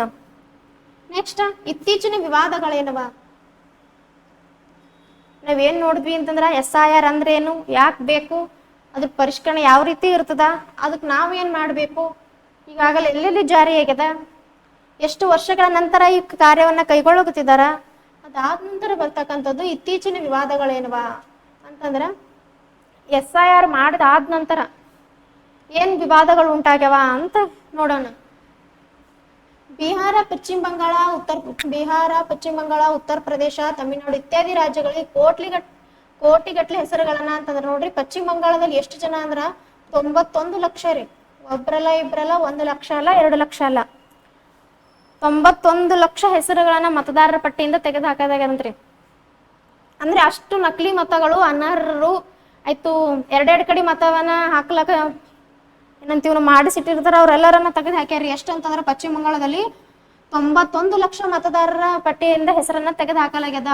ಇದು ಅರ್ಹ ಮತದಾರರನ್ನ ಹೊರಗಿಡ್ತದ ಅಂತಕ್ಕಂತ ಆರೋಪ ಕಂಡು ಬರ್ಲಾಗತ್ತದ. ಎಲ್ಲಿರಿ ವಿವಾದಗಳು ಉಂಟಾಗ್ಯಾವ್ರಿ. ಈಗಾಗ್ಲೇ ಪಶ್ಚಿಮ ಬಂಗಾಳದಲ್ಲಿ SIR ಪ್ರಕ್ರಿಯೆ ಕೈಗೊಂಡಿದ್ದು ಅವ್ರು ಏನಲ್ಲಾಗ್ತಾರ ಅಂತಂದ್ರೆ 91 ಲಕ್ಷ ಮತದಾರನ ತೆಗೆದು ಹಾಕ್ಯಾರ. ಇದರಿಂದ ಏನಾಗ್ತದ ಅಂತಂದ್ರೆ ಅರ್ಹ ಮತದಾರರು ಅಂದ್ರೆ ಮತದಾನವನ್ನ ಮಾಡಲು ಸಮರ್ಥರಾಗಿರ್ತಕ್ಕಂಥವ್ರಿಗೂ ಏನಾಗ್ಲಾಗ್ತದ ಅನ್ಯಾಯ ಆಗ್ಲಾಗ್ತದ ಅಂತ ಹೇಳಿದ್ರು. ಎರಡನೇದು ಸರ್ನ ಬಿಜೆಪಿಗೆ ಅನುಕೂಲವಾಗುವಂತೆ ಮಾಡಲಾಗಿದೆ ಎಂದು TMC, ಕಾಂಗ್ರೆಸ್, DMK ಮೊದಲಾದ ಆರೋಪ ಪಕ್ಷಗಳು ಆರೋಪಿಸ್ತಾ ಇವೆ. SIR ಏನ್ ಮಾಡಿರಿ ಇದು ಬಿಜೆಪಿಗೆ ಅನುಕೂಲ ಆಗ್ತಾ ಇದ್ದಂಗೆ ಮಾಡ್ಕೊಳ್ತಿದ್ದಾರೆ ಅಂತಕ್ಕಂಥ ಒಂದು ಅಪವಾದ ಕೂಡ ಕೇಳಿ ಬರ್ತಾ ಇದೆ. ವಿಶೇಷವಾಗಿ ಮುಸ್ಲಿಮರು, ವಲಸಿಗರು, ಬಡವರು ಮತ್ತು ಯುವಕರ ಮೇಲೆ ಇದು ಹೆಚ್ಚು ಪರಿಣಾಮ ಬೀರಿದೆ ಎನ್ನುವ ಆಕ್ಷೇಪಗಳು ಕೂಡ ಕಂಡು ಬರ್ತಾವ. ನೆಕ್ಸ್ಟ್ ನೋಡ್ರಿ, ಹೆಸರು ಆಧಾರ್ ಹೊಂದಾಣಿಕೆಯಲ್ಲಿ ಸಣ್ಣ ವ್ಯತ್ಯಾಸಗಳು ಹೆಸರು ತೆಗೆದುಹಾಕಲಾಗ್ತಾ ಇದೆ, ನೋಟಿಸ್ ಇಲ್ಲದೆ ಕೈ ಬಿಡಲಾಗ್ತಾ ಇದೆ ಮತ್ತು ಪ್ರಕ್ರಿಯೆಗೆ AI ಸಾಫ್ಟ್ವೇರ್ ಬಳಸಲಾಗುತ್ತಿದೆ ಎಂಬ ಆರೋಪವಿದೆ.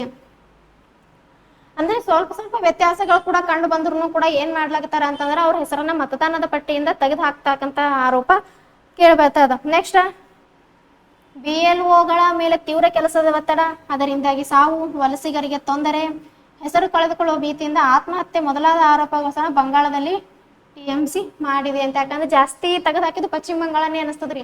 91 ಲಕ್ಷ ಅಲ್ಲೇ ಕಂಡು ಬರ್ತಾ ಇದ.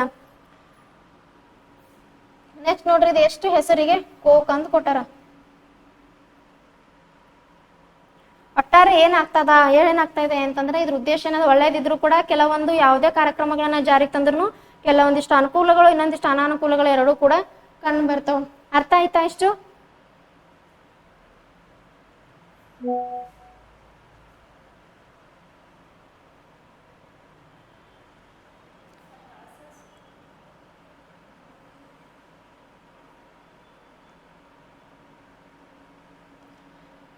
ಏನಂದ್ರೆ ಇದು ಭಾರತದ ಚುನಾವಣಾ ಆಯೋಗ. ಭಾರತ ಚುನಾವಣಾ ಆಯೋಗ ಅಂತ ನೋಡ್ತೀವಿ ನಾವು. ಯಾಕಂತಂದ್ರೆ ಇಟ್ಟಾಗಿ ಚುನಾವಣೆಗೆ ಸಂಬಂಧಪಟ್ಟಿರ್ತಕ್ಕಂಥ ಮತದಾರರ ಬಗ್ಗೆ ಅಧ್ಯಯನ ಮಾಡಿದ್ವಿ, ಡಿಸ್ಕಷನ್ SIR ಬಗ್ಗೆ. ಹಾಗಾಗಿ ಭಾರತ ಚುನಾವಣಾ ಆಯೋಗದ ಕುರಿತು ಸ್ವಲ್ಪ ನೋಡೋಣ.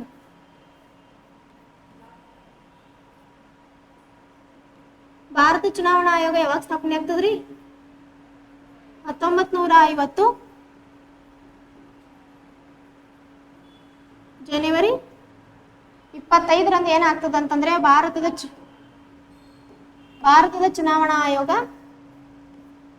ಸ್ಥಾಪನೆ ಆಗ್ತದ್ರಿ. ಭಾರತ ಚುನಾವಣಾ ಆಯೋಗ ಸ್ಥಾಪನೆ ಆಗ್ತದೆ ಅಂತ ಇದೀವಿ. ಇದರ ಮೊದಲ ಆಯುಕ್ತರು, ಭಾರತ ಚುನಾವಣಾ ಆಯೋಗದ ಮೊದಲ ಆಯುಕ್ತರು ಯಾರು ಅಂತಂದ್ರ ಸುಕುಮಾರ ಸೇನಾ ಅಂತೇಳಿ. ಎಂತ ಸೇನ್ರಿ? ಸುಕುಮಾರ ಸೇನಾ.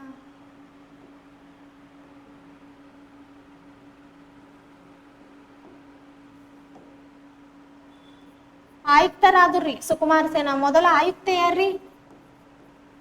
ಮೊದಲ ಆಯುಕ್ತೆ ಗೊತ್ತಿರ್ಬೇಕಲ್ಲ,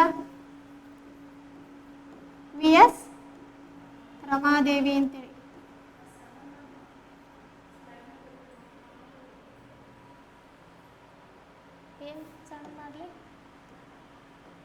ನೆಕ್ಸ್ಟ್ ನೋಡ್ರಿ,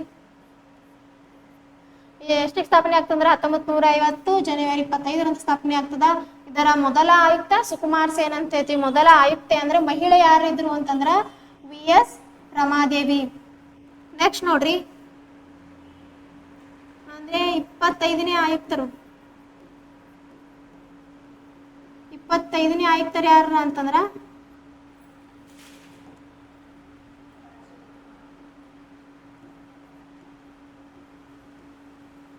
ರಾಜು ಕುಮಾರ್ ಅಂತೇಳಿ. ಎಂತ ಕುಮಾರ್ ರೀ? ರಾಜು ಕುಮಾರ್. ಅಂದ್ರ ಇವ್ರು 25ನೇದಾರಾದ್ರು ಅಂತಂದ್ರ ಪ್ರಸ್ತುತ ಯಾರ ನೋಡ್ರಿ? ಪ್ರಸ್ತುತ ಚುನಾವಣಾ ಆಯುಕ್ತರು. ಪ್ರಸ್ತುತ ಚುನಾವಣಾ ಆಯುಕ್ತರು ಯಾರು ಬರ್ತಾರ ಅಂತಂದ್ರ ಜ್ಞಾನೇಶ್ ಕುಮಾರ್.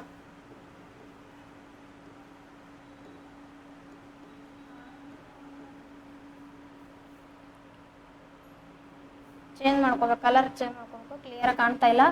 ಪ್ರಸ್ತುತ ಆಯುಕ್ತರು ಯಾರು ಬರ್ತಾರೆ? ಜ್ಞಾನೇಶ್ ಕುಮಾರ್ ಅಂತೇಳಿ ಬರ್ತಾರ. ಇವ್ರು ಎಷ್ಟನೇದವ್ರ ಅಂತಂದ್ರ 26ನೇ ಆಯುಕ್ತರ ರೀ. ಎಷ್ಟನೇದವ್ರ ರೀ? 26ನೇ ಆಯುಕ್ತರು ಅಂತ ನೋಡ್ತೀವಿ ನಾವು.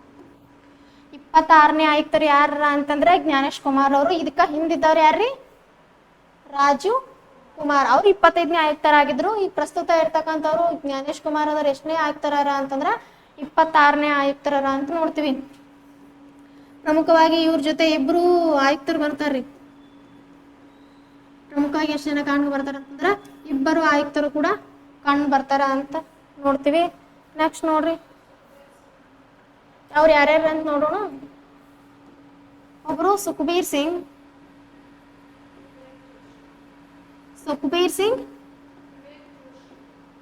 ಎಸ್. ನೆಕ್ಸ್ಟ್ ಅಂತಂದ್ರೆ ವಿವೇಕ್ ಜೋಶಿ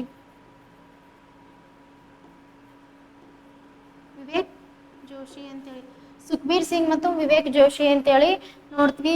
ಭಾರತದ ಚುನಾವಣಾ ಆಯೋಗ ವಿಧಿ ಎಲ್ಲಿಂದ ಎಲ್ಲಿ ಕಂಡು ಬರ್ತಾವ್ರಿ? ಆರ್ಟಿಕಲ್ಸ್ ಎಲ್ಲಿ ಕಂಡು ಬರ್ತಾವ ಅಂತಂದ್ರ 324ರಿಂದ 329. 324ರಿಂದ 329ನವರೆಗೂ ಏನಂದ್ರೆ ಭಾರತ ಚುನಾವಣಾ ಆಯೋಗದ ಕುರಿತಕ್ಕಂತ ವಿಧಿಗಳು ಬರ್ತಾವ. ಇಲ್ಲಿ ಪ್ರಮುಖವಾಗಿ ಎಷ್ಟನೇ ಭಾಗದಲ್ಲಿ ಕಂಡು ಬರ್ತಾವ್ರಿ ಅಂತಂದ್ರೆ ಭಾಗ 15ನೇ ಭಾಗದಲ್ಲಿ ಏನಾಗ್ತದ ಅಂತಂದ್ರೆ ಚುನಾವಣೆಗಳಿಗೆ ಸಂಬಂಧಪಟ್ಟಿರ್ತಕ್ಕಂಥದ್ದು ವಿಧಿಗಳು ಕೂಡ ಕಂಡು ಬರ್ತಾವ. ರಾಷ್ಟ್ರೀಯ ಮತದಾರರ ದಿನ ಮಾಡೋ ಉದ್ದೇಶನೇ ಪ್ರಮುಖವಾಗಿ ಏನು ಅಂತಂದ್ರ ಮತದಾನದ ಪ್ರಾಮುಖ್ಯತೆಯನ್ನ ಮತ್ತು ಜಾಗೃತಿಯನ್ನು ಮೂಡಿಸ್ಬೇಕು. ಪ್ರತಿಯೊಬ್ಬರಿಗೂ ಕೂಡ ಮತದಾನದ ಬಗ್ಗೆ ಪ್ರಾಮುಖ್ಯತೆಯನ್ನು ಮೂಡಿಸ್ಬೇಕು, ಅದ್ರ ಬಗ್ಗೆ ಜಾಗೃತಿಯನ್ನು ಮೂಡಿಸ್ಬೇಕು ಅಂತ ಹೇಳಿ ಮತದಾನದ ಕುರಿತು ಮತದಾರರ ದಿನವನ್ನ ಆಚರಣೆ ಮಾಡ್ತಾರ. ಯಾಕೆ ಆಚರಣೆ ಮಾಡ್ತಾರ್ರಿ ಮತದಾರರ ದಿನ ಅಂತಂದ್ರ? ಇಲ್ಲಿ ನೋಡ್ರಿ,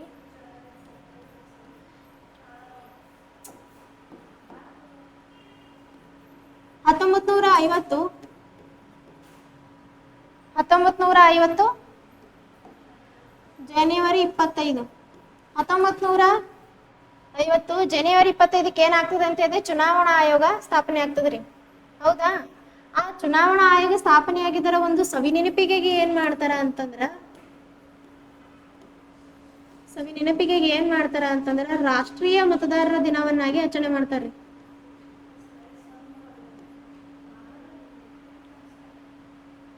ರಾಷ್ಟ್ರೀಯ ಮತದಾರರ ದಿನವನ್ನಾಗಿ ಏನ್ ಮಾಡ್ತಾರ ಅಂತಂದ್ರೆ ಆಚರಣೆಯನ್ನ ಮಾಡ್ತಾರ. ಹೌದಾ?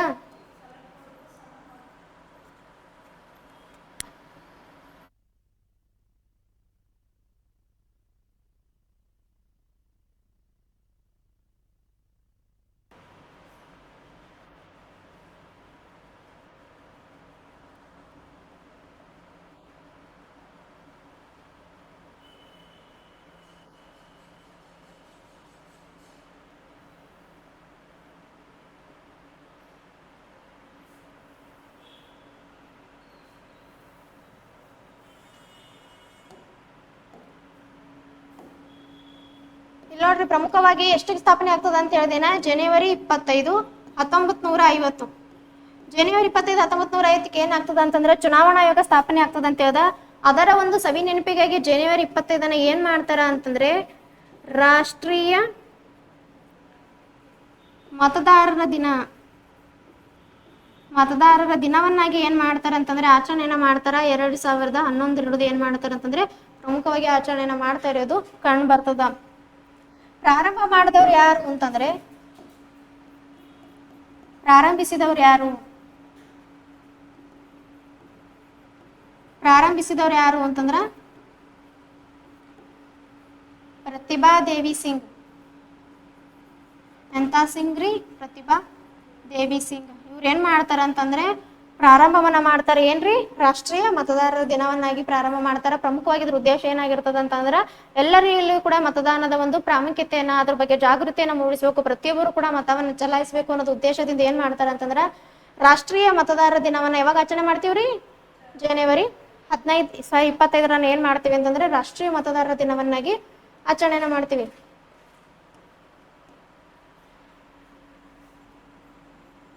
2025 ಥೀಮ್ ಏನದ ನೋಡ್ರಿ? 2025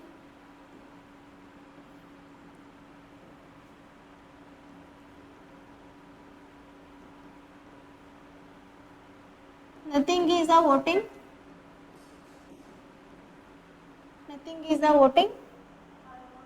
I vote for sure. I vote for.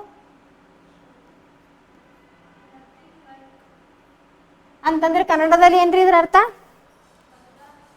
ಮತದಾನಕ್ಕೆರ ಬೇರೊಂದಿಲ್ಲ, ನಾನು ಖಂಡಿತವಾಗಿ ಮತವನ್ನ ಚಲಾಯಿಸ್ತೇನೆ ಅಂತಕ್ಕಂಥದ್ದು 2025ರದ ಒಂದು ಈ ರಾಷ್ಟ್ರೀಯ ಮತದಾರ ದಿನದ ಏನದ ರೀ ಧ್ಯೇಯವಾಕ್ಯ ಪ್ರಮುಖವಾಗಿ ಕಂಡು ಬರ್ತದ. ನೆಕ್ಸ್ಟ್ ನೋಡ್ರಿ, ಇಲ್ಲಿ ಪ್ರಮುಖವಾಗಿ ಹಿಂಗ್ ಕಾಣತ್ತದ್ರಿ, ಇಲ್ಲಿ ಹಿಂಗ್ ಹಚ್ಚಾರಿ. ಇಲ್ಲಿ ಮತದಾನದ ನಾವು ಮತ ಮಾಡಿವಿ ಅಂತಂದಕ್ಕೆ ನಾವು ಬೂತ್ ನಲ್ಲಿ ಹೋಗಿ ಮತ ಚಲಾಯಿಸಿ ಬಂದಾದ ನಂತರ ನಮ್ಮ ಕೈಗೆ ಎಲ್ಲರಿಗೂ ಲಾಸ್ಟಿಗೆ ಇರ್ಬಳಿಗೆ ಹಚ್ಚಿರ್ತಾರ್ರಿ ಇಂಕ್ ಅವರು, ಹೌದಾ? ಅದು ಇಂಕ್ ಯಾವ್ದದ ರೀ, ಯಾವ್ದು ಬರ್ತದ ಅಂತಂದ್ರ NO3 ಅಂತೇಳಿ. NO3 ಅಂದ್ರೆ ಯಾವದ್ರಿ?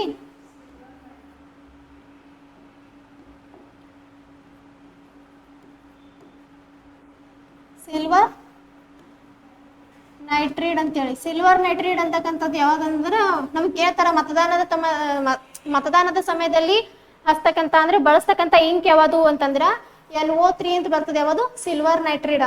ಇದು ನಮ್ದು ಕರ್ನಾಟಕದಲ್ಲಿ ಏಕೈಕ ಒಂದೇ ಸ್ಥಳದಲ್ಲಿ ಏನಾಗ್ತದೆ ಅಂತಂದ್ರ ಉತ್ಪಾದನೆ ಮಾಡ್ತಕ್ಕಂಥದ್ದು ಅಂದ್ರೆ ಸಿಗ್ತಕ್ಕಂಥದ್ದು ಎಲ್ಲಿ ಅಂತಂದ್ರೆ ಮೈಸೂರಿನಲ್ಲಿ ತಯಾರಿಸ್ತಾರ್ರಿ. ಕರ್ನಾಟಕದಲ್ಲಿ ಪ್ರಮುಖವಾಗಿ ಏನ್ ಮಾಡ್ತಾರ ಅಂತಂದ್ರೆ ಮೈಸೂರಿನಲ್ಲಿ ಮಾತ್ರ ಇದು NO3 ಅಂತಕ್ಕಂಥದ್ದು ಅಥವಾ ಸಿಲ್ವರ್ ನೈಟ್ರೇಟ್ ದೊರಕ್ತದ. ಇಲ್ಲಿ ನಮ್ಗೆ ಗೊತ್ತಿರ್ಬೇಕು, ಮತದಾನದ ಪ್ರತಿಯೊಬ್ಬರನ್ನು ಕೂಡ ಯಾರು ಮತ ಚಲಾಯಿಸಿರ ಅವ್ರಿಗೆ ಗೊತ್ತಿರ್ತದ ಹಿಂಗ್ ಹಚ್ಚಿದ್ದು ಪ್ರತಿಯೊಂದು ಮೆಥಡ್. ನಾ ಈಗ ಏನ್ ಹೇಳ್ತೀನಲ್ಲ ಅದು ಪ್ರಾಯೋಗಿಕವಾಗಿ ಮಾಡಿದ್ರಿ ಜಲ್ದಿ ಅರ್ಥ ಆಗ್ತದ. ಇದು ಇಂಕಿನ ಹೆಸರು ಏನದ ಅಂತಂದ್ರ ಸಿಲ್ವರ್ ನೈಟ್ರೇಟ್ ಅಂತೇಳಿ, ಇದು NO3 ಅಂತ ಹೇಳ್ತೀವಿ. ಎಲ್ಲಿ ಕರ್ನಾಟಕದಲ್ಲಿ ಎಲ್ಲಿ ತಯಾರು ಮಾಡಿಸ್ತಾರ ಅಂತ ಅದನ್ನ ಮೈಸೂರಿನಲ್ಲಿ ತಯಾರಿಸ್ತಾರ. ನೆಕ್ಸ್ಟ್ ನೋಡ್ರಿ ಏನದ, ಭಾರತದ ಚುನಾವಣಾ ಆಯೋಗದ ರಚನೆ ಅಂತೇಳಿ.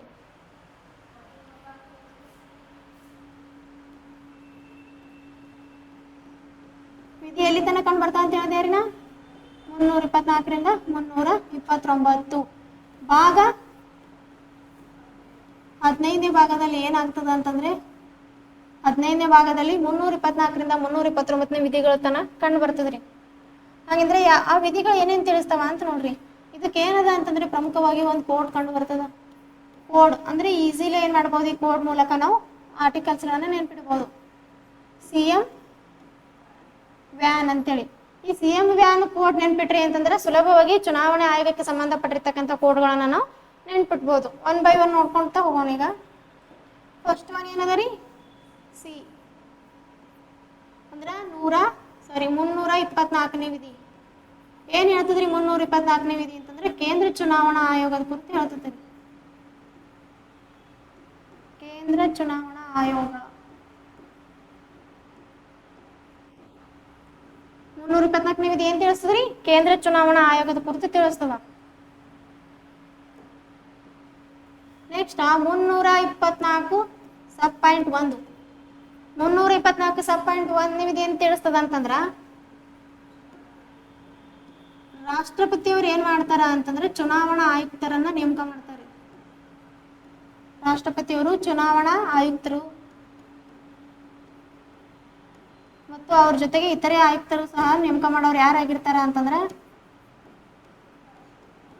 ಇತರೆ ಆಯುಕ್ತರ ನೇಮಕ ಅಂತ ನೋಡ್ತೀವಿ. ಇತರೆ ಆಯುಕ್ತರನ್ನು ಕೂಡ ನೇಮಕ ಮಾಡೋರು ಯಾರಾಗಿರ್ತಾರ್ರಿ, ರಾಷ್ಟ್ರಪತಿ. ನಮ್ಗೆ ಗೊತ್ತಿರ್ಬೇಕು ಚುನಾವಣಾ ಆಯುಕ್ತರು ಬಂದ್ರೆ ನೇಮಕ ಮಾಡೋರು ಯಾರಾಗಿರ್ತಾರೆ, ರಾಷ್ಟ್ರಪತಿಗಳಾಗಿರ್ತಾರ. ಬಟ್ ಯಾವ ವಿಧಿ ತಿಳಿಸ್ತದ ಅವ್ರಿಗೆ ನೇಮಕ ಮಾಡ್ತಾರ ಅಂತಂದ್ರ 324 ಉಪವಿಧಿ ಬಂದು. ನೆಕ್ಸ್ಟ್ ಎಂ ಅದ ರೀ. ಎಂ ಅಂತಂದ್ರೆ 324 ಐತಾ, 325ನೇ ವಿಧಿ ಮತದಾರರ ಪಟ್ಟಿಯಲ್ಲಿ ಹೆಸರು ಸೇರ್ಪಡೆ ಮಾಡುವುದು. ಮತದಾರರ ಪಟ್ಟಿಯಲ್ಲಿ ಹೆಸರು ಸೇರ್ಪಡೆ.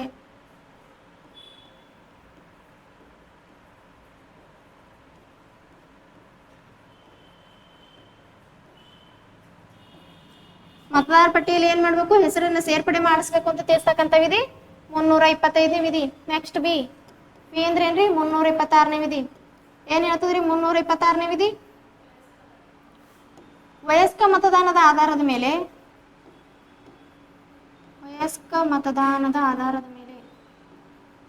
ವಯಸ್ಕ ಮತದಾನದ ಆಧಾರದ ಮೇಲೆ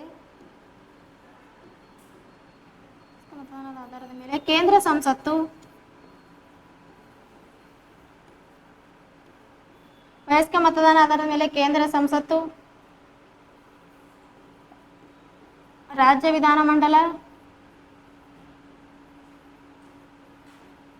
ಕೇಂದ್ರ ಸಂಸತ್ತು, ರಾಜ್ಯ ವಿಧಾನಮಂಡಲ ಮತ್ತು ಇತರೆ ಪ್ರಾಧಿಕಾರಗಳಿಗೆ ಚುನಾವಣೆಯನ್ನು ನಡೆಸ್ತದ್ರಿ.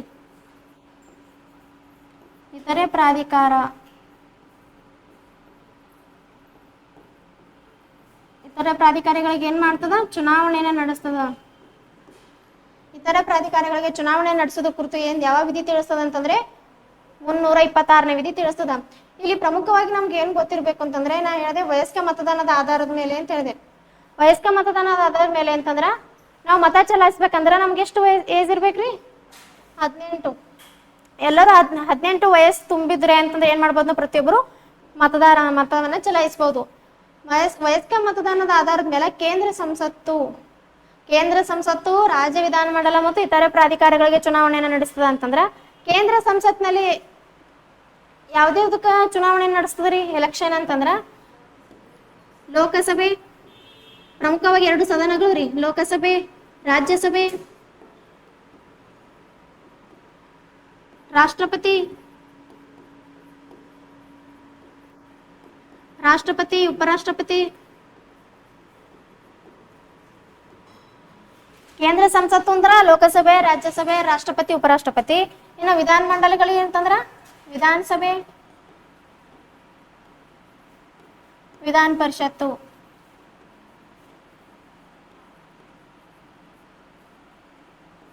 ವಿಧಾನಮಂಡಲ ಅಂತಂದ್ರೆ ವಿಧಾನಸಭೆ ಮತ್ತು ವಿಧಾನ ಪರಿಷತ್ತು ಮತ್ತು ಇತರ ಪ್ರಾಧಿಕಾರಗಳಿಗೆ ಚುನಾವಣೆಯನ್ನ ನಡೆಸ್ತದ. ಅದು ತಿಳಿಸ್ತಕ್ಕಂಥ ವಿಧಿ ಯಾವುದು ಅಂತಂದ್ರೆ 326ನೇ ವಿಧಿ ಅಂತ ನೋಡ್ತೀವಿ.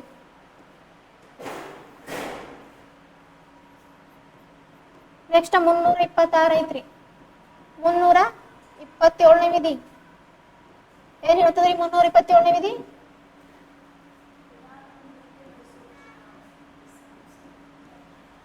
ವಿಧಾನಮಂಡಲದಲ್ಲಿ ಸಂಸತ್ತಿನ ಅಧಿಕಾರ ಅಂತ ನೋಡ್ತೀವಿ. ಏನ್ರಿ ಮೇಡಮ್ 327ನೇ ವಿಧಿ ವಿಧಾನಮಂಡಲದಲ್ಲಿ ಸಂಸತ್ತಿನ ಅಧಿಕಾರ ಅಂತ ಹೇಳಿದ್ರಿ. ಹಂಗಂದ್ರೆ ಏನು ಅಂತಂದ್ರ, ಈ ವಿಧಾನಮಂಡಲದಲ್ಲಿ ಚುನಾವಣೆಗಳಾಗ್ತಾವ್ರಿ, ನಡೆಸ್ಬೇಕಂತ ಹೇಳ್ತಕ್ಕಂಥ ವಿಧಿ 326ನೇ ವಿಧಿ ಅಂತ ಹೇಳಿದ್ನ. ವಿಧಾನಸಭೆ ಮತ್ತು ವಿಧಾನ ಪರಿಷತ್ತಿನಲ್ಲಿ ಚುನಾವಣೆಗಳನ್ನ ನಡೆಸಬೇಕಂತಂದ್ರ ಸಂಸತ್ತಿನ ಕಾನೂನಿಗೆ ಒಳಪಟ್ಟು, ಅಂದ್ರೆ ಸಂಸತ್ತಿನ ಏನ್ ಕಾನೂನುಗಳಿರ್ತಾವಲ್ಲ ಆ ಕಾನೂನುಗಳನ್ನ ಮೀರ ಹಾಗಿಲ್ಲ. ಈ ಕಾನೂನಿಗೆ ಒಳಪಟ್ಟು ಏನ್ ಮಾಡ್ಬೇಕು ಅಂತಂದ್ರೆ ಚುನಾವಣೆಗಳನ್ನ ನಡೆಸಬೇಕು ಅಂತಕ್ಕಂಥ ತಿಳಿಸ್ತಕ್ಕಂಥ ವಿಧಿ ಯಾವುದು ಅಂತಂದ್ರ 327ನೇ ವಿಧಿ ಅಂತ ನೋಡ್ತೀವಿ. ನೆಕ್ಸ್ಟ್ ನೋಡ್ರಿ 328ನೇ ವಿಧಿ ಏನ್ ಹೇಳ್ತದ್ರಿ? 328ನೇ ವಿಧಿ ಅಂತಂದ್ರ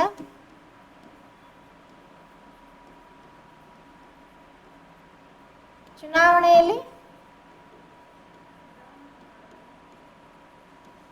ವಿಧಾನಮಂಡಲದ ಅಧಿಕಾರ ಅಂತ. ಚುನಾವಣೆಯಲ್ಲಿ ಆಗಿರ್ತದ ಅಂತಂದ್ರೆ ಪ್ರಮುಖವಾಗಿ ವಿಧಾನಮಂಡಲ ಪಾತ್ರ ವಹಿಸ್ತದ ಅಂತ ನೋಡ್ತೀವಿ. ನೆಕ್ಸ್ಟ್ ಲಾಸ್ಟ್ ಒನ್ ಯಾವ್ದು ಉಳಿತ್ರಿ? ಎನ್ ಅಂತಂದ್ರೆ ಏನು? ನ್ಯಾಯಾಲಯ ಮಧ್ಯಪ್ರವೇಶ ಮಾಡಂಗಿಲ್ಲ. ವಿಧಿ ಬರೀಲಿಲ್ಲ.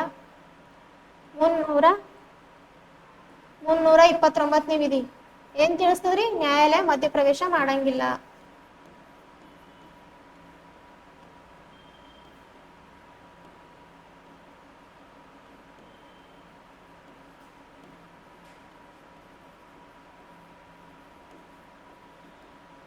ಮುನ್ನೂರ 29ನೇ ವಿಧಿ ಏನ್ ತಿಳಿಸ್ತದ ಅಂತಂದ್ರ ಚುನಾವಣೆಗಳಲ್ಲಿ ನ್ಯಾಯಾಲಯ ಮಧ್ಯಪ್ರವೇಶ ಮಾಡಂಗಿಲ್ಲ ಅಂತ ನೋಡ್ತೀವಿ.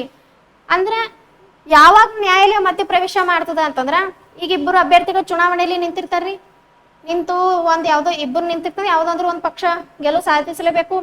ಅಲ್ಲಿ ಏನಾಗ್ತದ ಅಂತಂದ್ರ ಮೋಸದಿಂದಾಗಿ ಅವ್ರು ಚುನಾವಣೆಯಲ್ಲಿ ಗೆದ್ದಿದ್ರು ಅಂತಂದ್ರ, ಅನರ್ಹವಾಗಿದ್ರು ಚುನಾವಣೆಯಲ್ಲಿ ಗೆದ್ದಿದ್ರು ಅಂತ ಹೇಳಿ ಒಂದ್ ವೇಳೆ ಇಲ್ಲಿ ಇಬ್ಬರು ಅಭ್ಯರ್ಥಿಗಳು ಇರ್ತಾರಲ್ರಿ, ಇವರು ಈ ಸದ ಚುನಾವಣೆಯಲ್ಲಿ ಗೆದ್ದಾದ ನಂತರ ಇವ್ರು ಏನಾದ್ರು ಒಂದು ಮೋಸದಿಂದ ಗೆದ್ದಾರ ಅಂತೇಳಿ ಇವ್ರು ಏನ್ ವಿರೋಧ ಪಕ್ಷದವ್ರು ಇರ್ತಾರಲ್ಲ, ಇವ್ರು ಹೋಗಿ ಏನ್ ಮಾಡ್ಬೋದು ಅಂತಂದ್ರೆ ನ್ಯಾಯಾಲಯ ಕೇಸ್ ಹಾಕ್ಬೇಕು. ಯಾವಾಗ ನ್ಯಾಯಾಲಯ ಕೇಸ್ ಹಾಕ್ತಾರೋ ಅವಾಗ ಮಾತ್ರ ಏನ್ ಮಾಡ್ತದ್ರಿ ನ್ಯಾಯಾಲಯ ಮಧ್ಯಪ್ರವೇಶ ಮಾಡ್ತದ ಹೊರತು ಸುಮ್ನೆ ಚುನಾವಣೆಯಲ್ಲಿ ಮಧ್ಯಪ್ರವೇಶ ಮಾಡಲ್ಲ. ಗೊತ್ತಾಯ್ತ್ರಿ. ಚುನಾವಣೆಗೆ ಸಂಬಂಧಪಟ್ಟಿರ್ತಕ್ಕಂಥ ವಿಧಿಗಳು ಯಾವ್ಯಾವ ಬರ್ತಾವ ಅಂತಂದ್ರ 324ರಿಂದ 329ವರೆಗೆ ವಿಧಿಗಳು ಕಂಡು ಬರ್ತಾವ. ಕೋಡ್ ಏನದರಿ? CM van. ಈ ಕೋಡ್ಗಳನ್ನ ನೆನ್ಪಿಟ್ರೆ ಏನಾಗ್ತದ ಅಂತಂದ್ರೆ ಪ್ರಮುಖವಾಗಿ 6 ವಿಧಿಗಳನ್ನ ನಾವು ನೆನ್ಪಿಡ್ಬೋದು.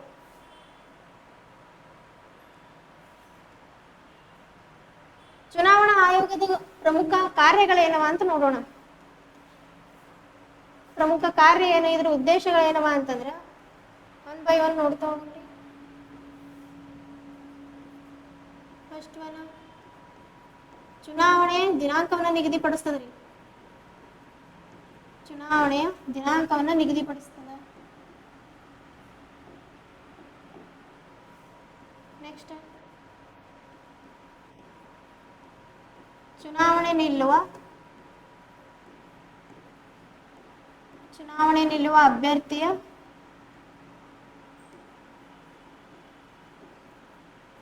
ಮಾಹಿತಿಯನ್ನು ಪರಿಶೀಲಿಸ್ತದ. ಮಾಹಿತಿಯನ್ನು ಏನ್ ಮಾಡ್ತದ ಅಂತಂದ್ರೆ ಪರಿಶೀಲಿಸ್ತದೆ.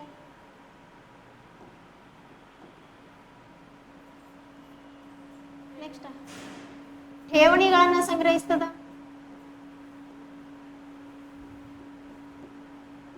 ಠೇವಣಿಗಳನ್ನ ಸಂಗ್ರಹಿಸ್ತದೆ. ಎಷ್ಟು ಠೇವಣಿಗಳನ್ನ ಇಡ್ಬೇಕ್ರಿ ನಾವು? ಈಗ ಎಲೆಕ್ಷನ್ ನಿಂದಿರ್ಬೇಕಾಗ್ಯದ್ರಿ. ಎಲ್ಲರ ನಿಂದ್ರಿ, ಲೋಕಸಭೆ ರಾಜ್ಯಸಭೆಗೆ ನಿಂದಿರ್ರಿ, ಈಗ ವಿಧಾನಸಭೆ ವಿಧಾನ ಪರಿಷತ್ತಿಗಾದರೂ ನಿಂದಿರ್ರಿ.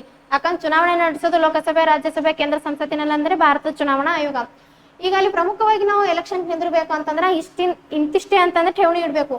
ಎಷ್ಟು ಇಡ್ಬೇಕು ಠೇವಣಿ ಅಂತಂದ್ರ ಪ್ರಮುಖವಾಗಿ ನಾವು OBC ಅಥವಾ ಜನರಲ್ ರೀ.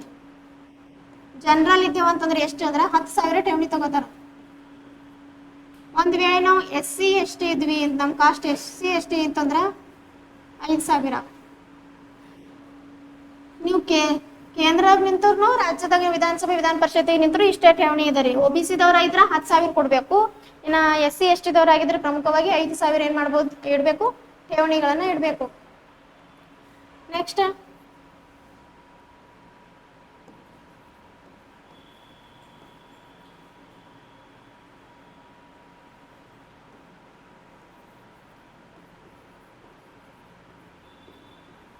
ಚುನಾವಣೆ ನಡೆಯುವ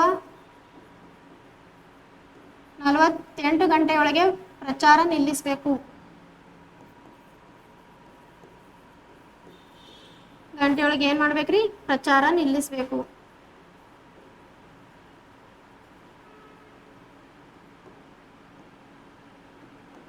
ಪ್ರಚಾರವನ್ನ ನಿಲ್ಲಿಸಬೇಕು ಅಂತ ಹೇಳ್ತದ.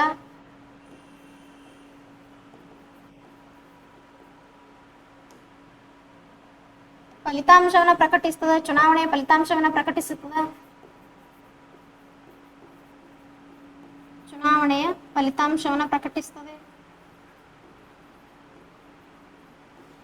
ಚುನಾವಣೆಯ ಫಲಿತಾಂಶ ಪ್ರಕಟಿಸುವುದು ಯಾವ್ದ್ರದ್ದು ಕರ್ತವ್ಯ ಇರ್ತದ ಅಂತಂದ್ರೆ ಚುನಾವಣಾ ಆಯೋಗನ ಏನ್ ಮಾಡ್ತದ್ರಿ? ಚುನಾವಣೆ ಫಲಿತಾಂಶವನ್ನ ಪ್ರಕಟಿಸ್ತದ.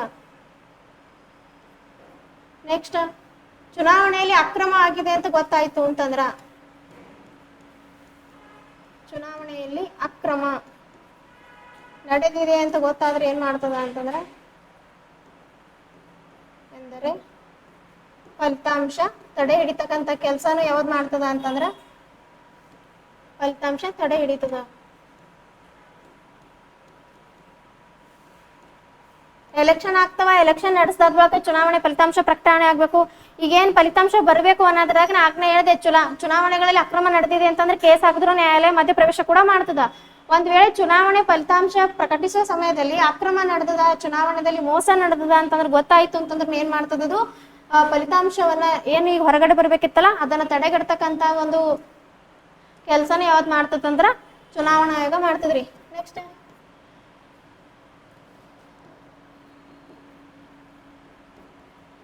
ಅಭ್ಯರ್ಥಿ ನಿಧನ ಹೊಂದಿದರೆ ಅಂದ್ರೆ ಮರಣ ಹೊಂದಿದರೆ ಏನ್ ಮಾಡ್ತದ ಅಂತಂದ್ರೆ ಆ ಸ್ಥಾನಕ್ಕೆ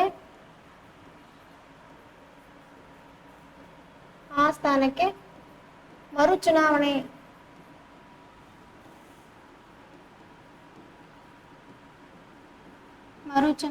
ನಡೆಸಬೇಕು. ಈಗ ಒಬ್ಬ ಅಧಿಕಾರಕ್ಕೆ ಬಂದೇನೆ ಅಂತಂದ್ರ ಅಧಿಕಾರಾವಧಿ ಇರ್ತದ್ರಿ, 5 ವರ್ಷ ಅಧಿಕಾರಾವಧಿ ಇದ. ಬಟ್ ಆ ಪಾಪ 5 ವರ್ಷ ಅಧಿಕಾರ 3 ವರ್ಷನಾಗ ನಿಧನ ಹೊಂದದ. ಇನ್ನ 2 ವರ್ಷ ಒಂದು ಅಧಿಕಾರಾವಧಿ ಇತ್ತು. ಈ ಸ್ಥಾನಕ್ಕೆ ಏನ್ ಮಾಡ್ಬೋದು ಅಂತಂದ್ರೆ ಇನ್ನ 2 ವರ್ಷಕ್ಕೆ ಇನ್ನೊಬ್ಬ ವ್ಯಕ್ತಿಯನ್ನು ಚುನಾವಣೆ ನಿಲ್ತಿರು ಅಂತಂದ್ರ ಮರು ಚುನಾವಣೆಯನ್ನ ಕೇವಲ ಒಂದೇ ಸ್ಥಾನಿಗೆ ಏನ್ ಮಾಡ್ಬೋದು, ಮರು ಚುನಾವಣೆಯನ್ನ ನಡೆಸ್ತಾರೆ. ಇದೇನದಂತ ಪ್ರಮುಖವಾಗಿ ಏನ್ ಮಾಡ್ಬೋದು ಅಂತಂದ್ರು ಚುನಾವಣಾ ಆಯೋಗದ ಒಂದು ಕರ್ತವ್ಯ ಆಗಿರ್ತದ್ರಿ. ನೆಕ್ಸ್ಟ್ ನೋಡ್ರಿ, ಕೇಂದ್ರದಲ್ಲಿ ಕೇಂದ್ರ ಚುನಾವಣಾ ಆಯೋಗ ಬರ್ತದ, ರಾಜ್ಯಕ್ರಿ ರಾಜ್ಯ ಚುನಾವಣಾ ಆಯೋಗ ಅಂತ ನೋಡ್ತೀವಿ ನಾವು.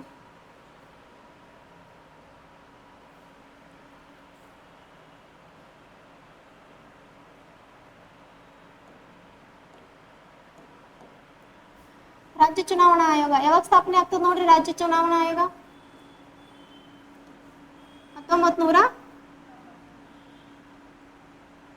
1990. ಓಕೆನಾ? ನೆಕ್ಸ್ಟ್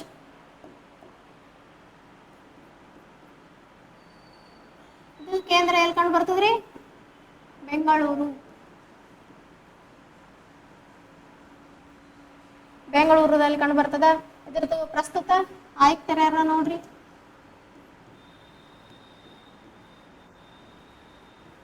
ಪ್ರಸ್ತುತ ಆಯುಕ್ತರು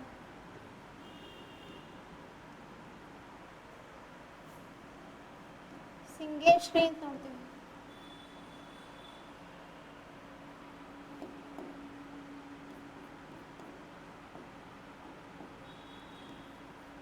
ರಾಜ್ಯ ಚುನಾವಣೆ ಕುರಿತಕ್ಕಂಥ ವಿಧಿಗಳನ್ನು 243 ಇಂದ 243 ಜಡೆ ಅಂತ ಹೇಳ್ತೀವಿ.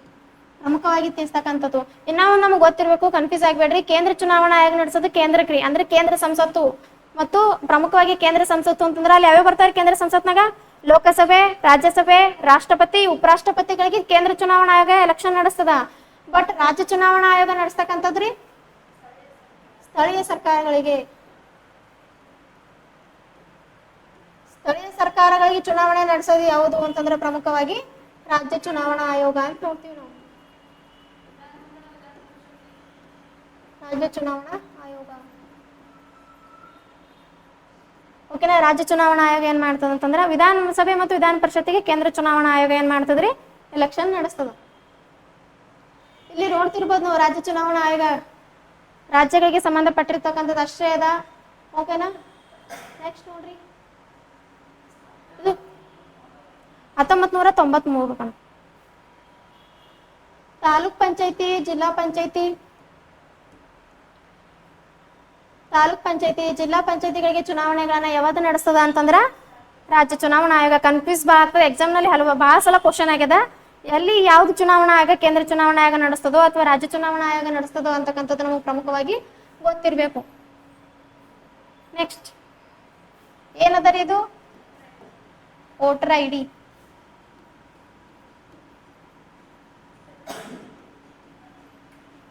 ಎಪಿಕ್ ಅಂತೀವಿ ನಾವು. ಇಂಗ್ಲಿಷ್ ನಲ್ಲಿ ಏನಂತಾರ್ರಿ? ಎಪಿಕ್. ಎಪಿಕ್ ಫುಲ್ ಫಾರ್ಮ್ ಏನದ ನೋಡ್ರಿ? ಎಲೆಕ್ಟರ್ ಫೋಟೋ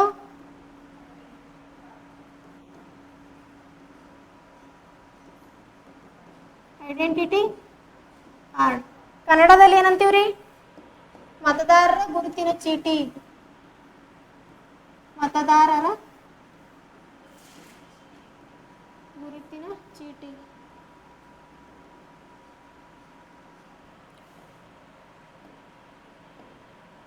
ಇದು ಯಾವಾಗ ಬಳಕೆಗೆ ಪ್ರಾರಂಭ ಆಯ್ತು ಅಂತಂದ್ರ ಎಷ್ಟು ಬಳಸ್ರಿ? ಇದು ರೀ 1993 ಏನಾಗ್ತದೆ ಅಂತಂದ್ರೆ ಬಳಸ್ತಾರೆ. ಈಗ ನಿಮ್ದು ಅದೇನಲ್ರಿ ವೋಟಿಂಗ್ ಕಾರ್ಡ್ ಮಾಡ್ಸಿರಿನಿಲ್ಲ? ಚುನಾವಣೆ ಮತ ಹಾಕಿರಾ? ಪ್ರತಿಯೊಬ್ಬರು ಮತ ಹಾಕಿದ್ರೆ ಇದೇನಿರ್ತದ್ರಿ? ವೋಟಿಂಗ್ ಕಾರ್ಡ್ ಇರ್ತದೆ. ಯಾವಾಗ ಅಂತಂದ್ರೆ 18 ವರ್ಷ ಮೇಲ್ಪಟ್ಟವ್ರು ಮಾತ್ರ ಮತ ಚಲಾಯಿಸ್ತೀವಿ. ಮೊದಲೇನಿತ್ತು ಮತದಾನದ ವಯಸ್ಸು ಅಂತಂದ್ರೆ 21 ಇತ್ತು. ಯಾವಾಗ ನಾವು 18ಕ್ಕೆ ಇಳಿಸ್ತಿದೀವಿ ಅಂತಂದ್ರೆ ಮತದಾನದ ವಯಸ್ಸನ್ನ 18ಕ್ಕೆ ಇಳಿಕೆ ಮಾಡಿದ ವರ್ಷ ಅಂತ ಕೇಳ್ತಾರ. ಯಾವಾಗ್ರಿ ಅಂತಂದ್ರ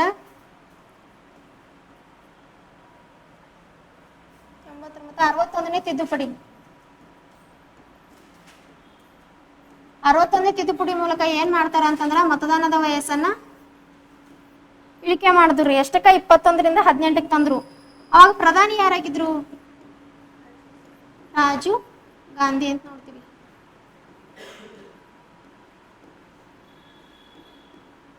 ಪ್ರಧಾನಿ ರಾಜೀವ್ ಗಾಂಧಿ ಅವರಿದ್ದಾಗ ಏನ್ ಮಾಡಿದ್ರು ಅಂತಂದ್ರೆ ಮತದಾನ ವಯಸ್ಸನ್ನ 21ರಿಂದ 18ಕ್ಕೆ ಇಳಿಕೆ ಮಾಡಿದ್ರು. ಇಲ್ಲಿ ಪ್ರಮುಖವಾಗಿ ರಾಜೀವ್ ಗಾಂಧಿ ಅವರನ್ನ ಒಂದು ಹತ್ಯೆ ಮಾಡ್ತಿದ್ರೆ ಒಂದು ಸಂಘಟನೆ. ಆ ಸಂಘಟನೆ ಹೆಸರೇನ್ರಿ?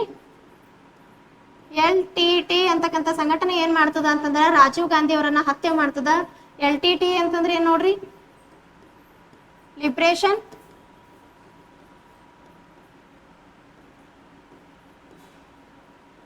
ಟೈಗರ್ಸ್ ಆಫ್ ತಮಿಳ್ ಎಲ್ಗಮ್ ಅಂತೇಳಿ ಇದೇನ್ ಮಾಡ್ತದ ಅಂತಂದ್ರೆ ಎಷ್ಟಕ್ಕ ಅವರನ್ನ ಹತ್ಯೆ ಮಾಡ್ತದ ಅಂತಂದ್ರ ಮೇ 21, 1990.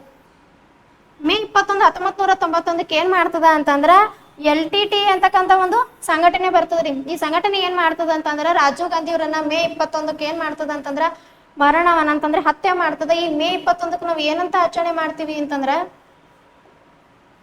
ಭಯೋತ್ಪಾದನಾ ನಿಗ್ರಹ ದಿನವನ್ನಾಗಿ ಆಚರಣೆ ಮಾಡ್ತೀವಿ ನಾವು.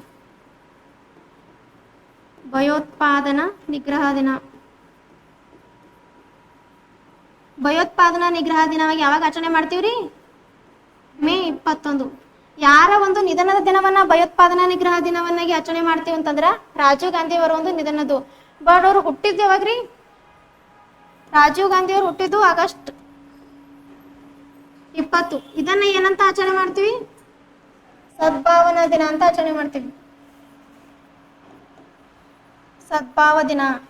ಅವರು ಹುಟ್ಟಿದ್ದು ಆಗಸ್ಟ್ 20 ಸದ್ಭಾವ ದಿನ ಅಂತ ಆಚರಣೆ ಮಾಡ್ತೀವಿ. ಅವರ ನಿಧನ ಹೊಂದಿದ್ದು ಮೇ 21 ಏನಂತ ಆಚರಣೆ ಮಾಡ್ತೀವಿ ಅಂತಂದ್ರ ಭಯೋತ್ಪಾದನಾ ನಿಗ್ರಹ ದಿನವಂತ ಆಚರಣೆ ಮಾಡ್ತೀವಿ. ನೆಕ್ಸ್ಟ್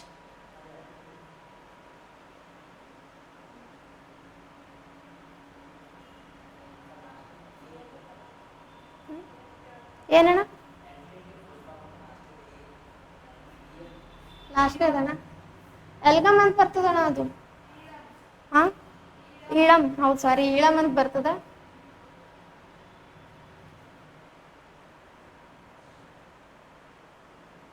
ಬರ್ದಿರ್ಬೇಕು ನಾ ಇಲ್ಲಿ. Liberation tiger of Tamil Eelam ಅಂತಣ. ಈಳಂ.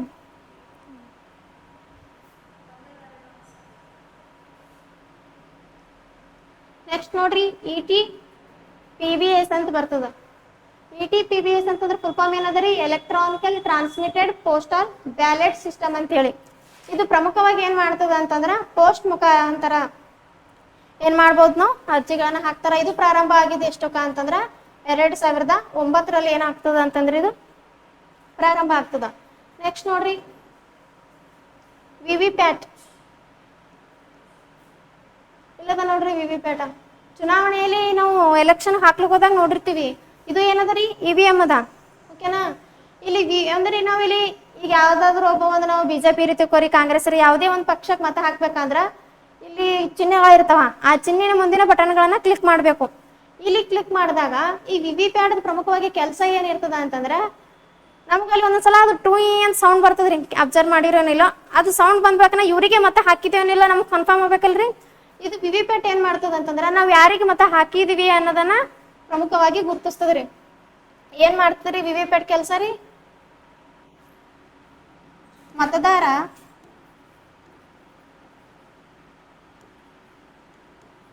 ಮತ ಹಾಕಿರುವುದನ್ನ ಖಚಿತಪಡಿಸ್ತದ್ರಿ.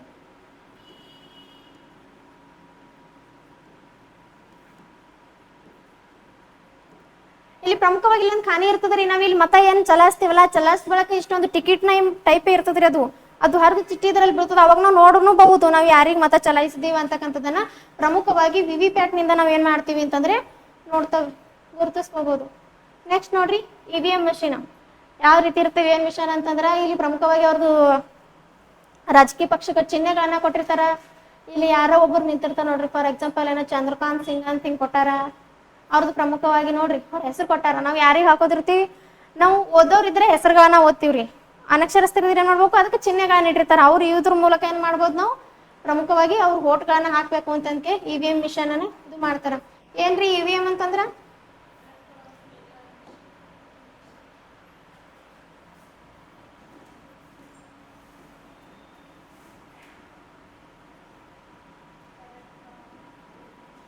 ಎಲೆಕ್ಟ್ರಾನಿಕ್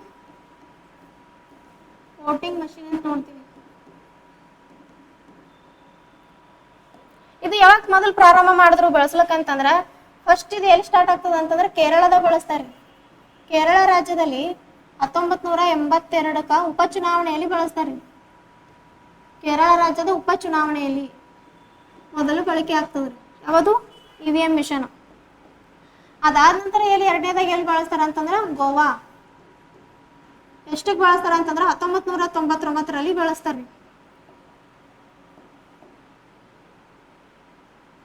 ನೆಕ್ಸ್ಟ್ ಮೂರನೇದಾಗಿ ಅಂದ್ರೆ ಸಾರ್ವತ್ರಿಕವಾಗಿ ಎಲ್ಲಾ ಕಡೆ ಚುನಾವಣೆಗಳಲ್ಲಿ ಯಾವಾಗ ಬಳಸಿದ್ರು ಅಂತಂದ್ರ ಸಾರ್ವತ್ರಿಕವಾಗಿ ಬಳಕೆಗೆ ಬಂದಿದ್ದು ಯಾವಾಗ ಅಂತ ನೋಡಿದ್ರೆ 2004ರಲ್ಲಿ ಏನ್ ಮಾಡ್ತಾರ ಅಂತಂದ್ರ ಲೋಕಸಭಾ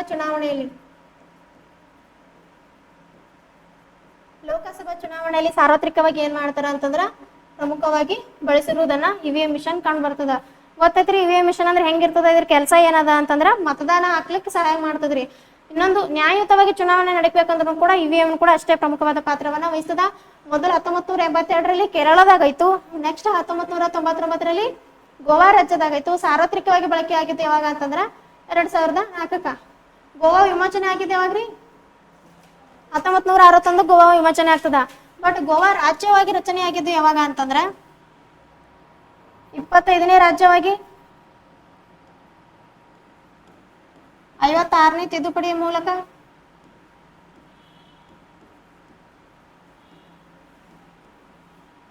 56ನೇ ತಿದ್ದುಪಡಿಯ ಮೂಲಕ ಏನಾಗ್ತದ್ರಿ ಗೋವಾ ರಾಜ್ಯವಾಗಿ ರಚನೆ ಆಗ್ತದೆ. ಎಷ್ಟಕ್ಕೆ? 1989ರಲ್ಲಿ ಗೋವಾ ರಾಜ್ಯ ಏನ್ರಿ ರಚನೆ ಆಗ್ತದ. ಗೋವಾದಲ್ಲಿ ಪ್ರಮುಖವಾಗಿ ಒಂದು ಸೇತುವೆ ಬರ್ತದ್ರಿ. ಯಾವುದು ಅಂದ್ರೆ ಅಟಲ್ ಸೇತುವೆ ಅಂತ. ಯಾವ ನದಿಗೆ ನಿರ್ಮಾಣ ಆಗಿದ್ರಿ ಅಟಲ್ ಸೇತುವೆ? ಮಹದಾಯಿ ನದಿ ಅಥವಾ ಮಾಂಡೋವಿ ನದಿ ಅಂತ ನೋಡ್ತೀವಿ. ಇದಕ್ಕೆ ಕರೀತಾರ್ರಿ. ಗೋವಾ ರಾಜ್ಯದಲ್ಲಿ ಕಂಡು ಬರ್ತದ. ಇದೇ ನದಿಗೆ ಏನ್ ಮಾಡ್ಯಾರ ಅಂತಂದ್ರ ಪ್ರಮುಖವಾಗಿ ಇನ್ನೊಂದು ಯೋಜನೆ ಬರ್ತದ್ರಿ, ಕಳಸಾ ಬಂಡೂರಿ ಯೋಜನೆ ಅಂತೇಳಿ. ಕಳಸಾ ಬಂಡೂರಿ ಯೋಜನೆ,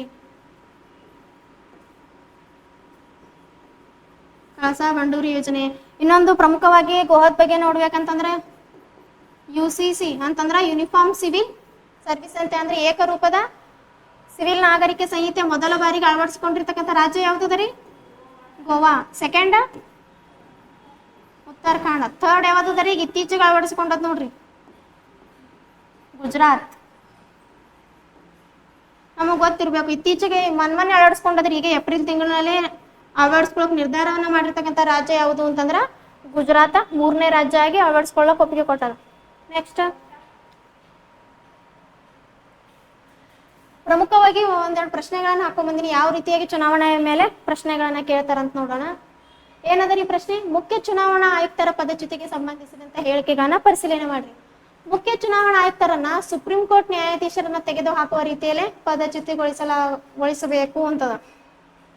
ನೆಕ್ಸ್ಟ್ ಇತರ ಚುನಾವಣಾ ಆಯುಕ್ತರನ್ನ ತೆಗೆದುಹಾಕಲು ಸಂಸತ್ತಿನ ಶಿಫಾರಸು ಕಡ್ಡಾಯವಾಗಿದೆ.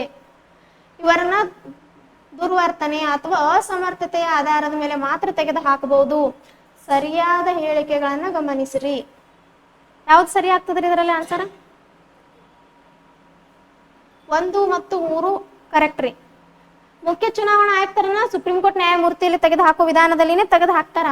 ಬಟ್ ಇಲ್ಲಿ ಏನ್ ಹೇಳ್ತಾರ, ಇತರ ಚುನಾವಣಾ ಆಯುಕ್ತರನ್ನ ತೆಗೆದು ಹಾಕಲು ಸಂಸತ್ತಿನ ಶಿಫಾರಸು ಕಡ್ಡಾಯವಾಗಿದೆ. ಇದು ಅವಶ್ಯಕತೆ ಇಲ್ರಿ. ರಾಷ್ಟ್ರಪತಿಯವರ ಶಿಫಾರಸಿನ ಮೇಲೆ ತೆಗೆದು ಹಾಕ್ತಾರ.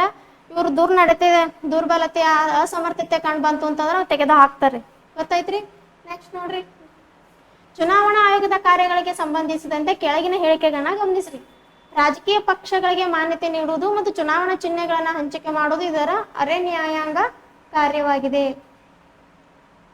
ನೆಕ್ಸ್ಟ್, ಸಂಸತ್ತಿನ ಸದಸ್ಯರ ಅನರ್ಹತೆಗೆ ಸಂಬಂಧಿಸಿದಂತೆ ಆಯೋಗವು ರಾಷ್ಟ್ರಪತಿಗಳಿಗೆ ನೀಡುವ ಸಲಹೆ ಮೇರೆಗೆ ರಾಷ್ಟ್ರಪತಿಗಳ ಮೇಲೆ ಬದ್ಧವಾಗಿರ್ತದ. ಚುನಾವಣಾ ವೆಚ್ಚದ ಮಿತಿಯನ್ನು ನಿರ್ಧರಿಸುವ ಅಧಿಕಾರ ಚುನಾವಣಾ ಆಯೋಗಕ್ಕಿದೆ. ನಾನು ಚುನಾವಣಾ ಆಯೋಗದ ಕಾರ್ಯಗಳು ಅಂತ ಹೇಳಿದೆ. ಆ ಚುನಾವಣಾ ಆಯೋಗದ ಕಾರ್ಯಗಳ ಮೇಲೆ ಏನ್ ಮಾಡ್ಯಾರ ಅಂತಂದ್ರೆ ಹೇಳಿಕೆ ರೀತಿ ಈ ರೀತಿಯಾಗಿನೇ ಪ್ರಶ್ನೆ ಬರ್ತಾರೆ ಎಕ್ಸಾಮ್ನಾಗ. ಈಗೆಲ್ಲ 1 ವರ್ಡ್ ಆನ್ಸರ್ 1 ಕ್ವಶನ್ ಇಲ್ಲ. ಇದರಲ್ಲಿ ಯಾವ್ದು ಕರೆಕ್ಟ್ ಅದ ರೀ? ಹೇಳಿಕೆಗಳಲ್ಲಿ 3 ಸರಿ ಅವರಿ. ಓಕೆನಾ? ಇಲ್ಲಿ ನೋಡ್ರಿ, ಇಲ್ಲಿ ಹೇಳಿದೆ ರಾಷ್ಟ್ರಪತಿಗಳ ನೀಡುವ ಸಲಹೆ ಮೇರೆಗೆ ರಾಷ್ಟ್ರಪತಿಗಳ ಮೇಲೆ ಕಾನೂನು ಬದ್ಧವಾಗಿರ್ತದ ಅಂತ ಹೇಳಿದೆ. ಹೌದಾ? ಇಲ್ಲಿ ಏನ್ ಹೇಳಿದ್ರು ಅವರು? ಸಂಸತ್ತಿನ ಶಿಫಾರಸಿನ ಅಂತ ಹೇಳಿದ್ರು. ಈ ಕ್ವಶನ್ಗೆ ಟ್ಯಾಲಿ ಮಾಡಿ ನೋಡ್ರಿ ಗೊತ್ತಾಗ್ತದಿಲ್ಲ. ಇದು ತಪ್ಪ್ರಿ. ಸಂಸತ್ತಿನ ಶಿಫಾರಸು ಮೇಲೆ ತಪ್ಪಾಗ್ತದ. ರಾಷ್ಟ್ರಪತಿ ಒಳಗೆ ಸಲಹೆ ಮೇರೆ ಏನ್ ಮಾಡ್ತಾರೆ. ಇನ್ನೊಂದು ಪ್ರಮುಖವಾಗಿ ರಾಜಕೀಯ ಪಕ್ಷಗಳಿಗೆ ಮಾನ್ಯತೆಯನ್ನು ನೀಡಿ ಪ್ರತಿಯೊಂದು ಚಿಹ್ನೆಯನ್ನು ನೀಡತಕ್ಕಂಥದ್ದು, ಚುನಾವಣೆ ನಡೆಸ್ತಕ್ಕಂಥದ್ದು, ಅದು ಚುನಾವಣೆ ದಿನವನ್ನು ನಿಗದಿಪಡಿಸ್ತಕ್ಕಂಥದ್ದು, ಠೇವಣಿಗಳು ಎಷ್ಟು ಇಡಬೇಕು, ಪ್ರತಿಯೊಂದು ಚುನಾವಣೆಗೆ ಸಂಬಂಧಪಟ್ಟಿರ್ತಕ್ಕಂಥ ಕೆಲಸ ಯಾವ್ದು ಮಾಡ್ತದೆ ಅಂತಂದ್ರೆ ಕೇಂದ್ರ ಚುನಾವಣಾ ಆಯೋಗ ಮಾಡ್ತದೆ ಅಂತ ಹೇಳ್ತೀವಿ. ಇದು ಗೊತ್ತೈತ್ರಿ. ಯಾವ್ದದ್ರ ಇದು ಆನ್ಸರ್ ಅಂತಂದ್ರೆ ಈ ಮೇಲಿನ 3 ಹೇಳಿಕೆಗಳೇನವರಿ ಸರಿವ ಅಂತಂದ್ರೆ ಆನ್ಸರ್ ಡಿ ಆಗ್ತದೆ. ಏನ್ ನೋಡಿದಿವ್ರಿ ಇವತ್ತಿನ ಕ್ಲಾಸ್ನಲ್ಲಿ ನಾವು? ಯಾಕೆ ಚುನಾವಣೆಗೆ ಬಂದ್ವಿ ಅಂತಂದ್ರೆ ಪ್ರಮುಖವಾಗಿ ಟಾಪಿಕ್ ಏನದ ಇವತ್ತಿಂತಂದ್ರೆ ಕರ್ನಾಟಕದಲ್ಲಿ ಯಾವ್ದು ಶುರು ಆಗ್ಯದ ಅಂತಂದ್ರೆ SIR ಸಲುವಾಗಿ ಇಷ್ಟೆಲ್ಲ ಇವತ್ತಿನ ಚುನಾವಣೆಯ ಕುರಿತು ಅಧ್ಯಯನ ಮಾಡಿದ್ವಿ. ಓಕೆ, ಮತ್ತೆ ಮುಂದಿನ ಕ್ಲಾಸ್ನಲ್ಲಿ ಭೇಟಿ ಹೋಗೋಣ. Thank you.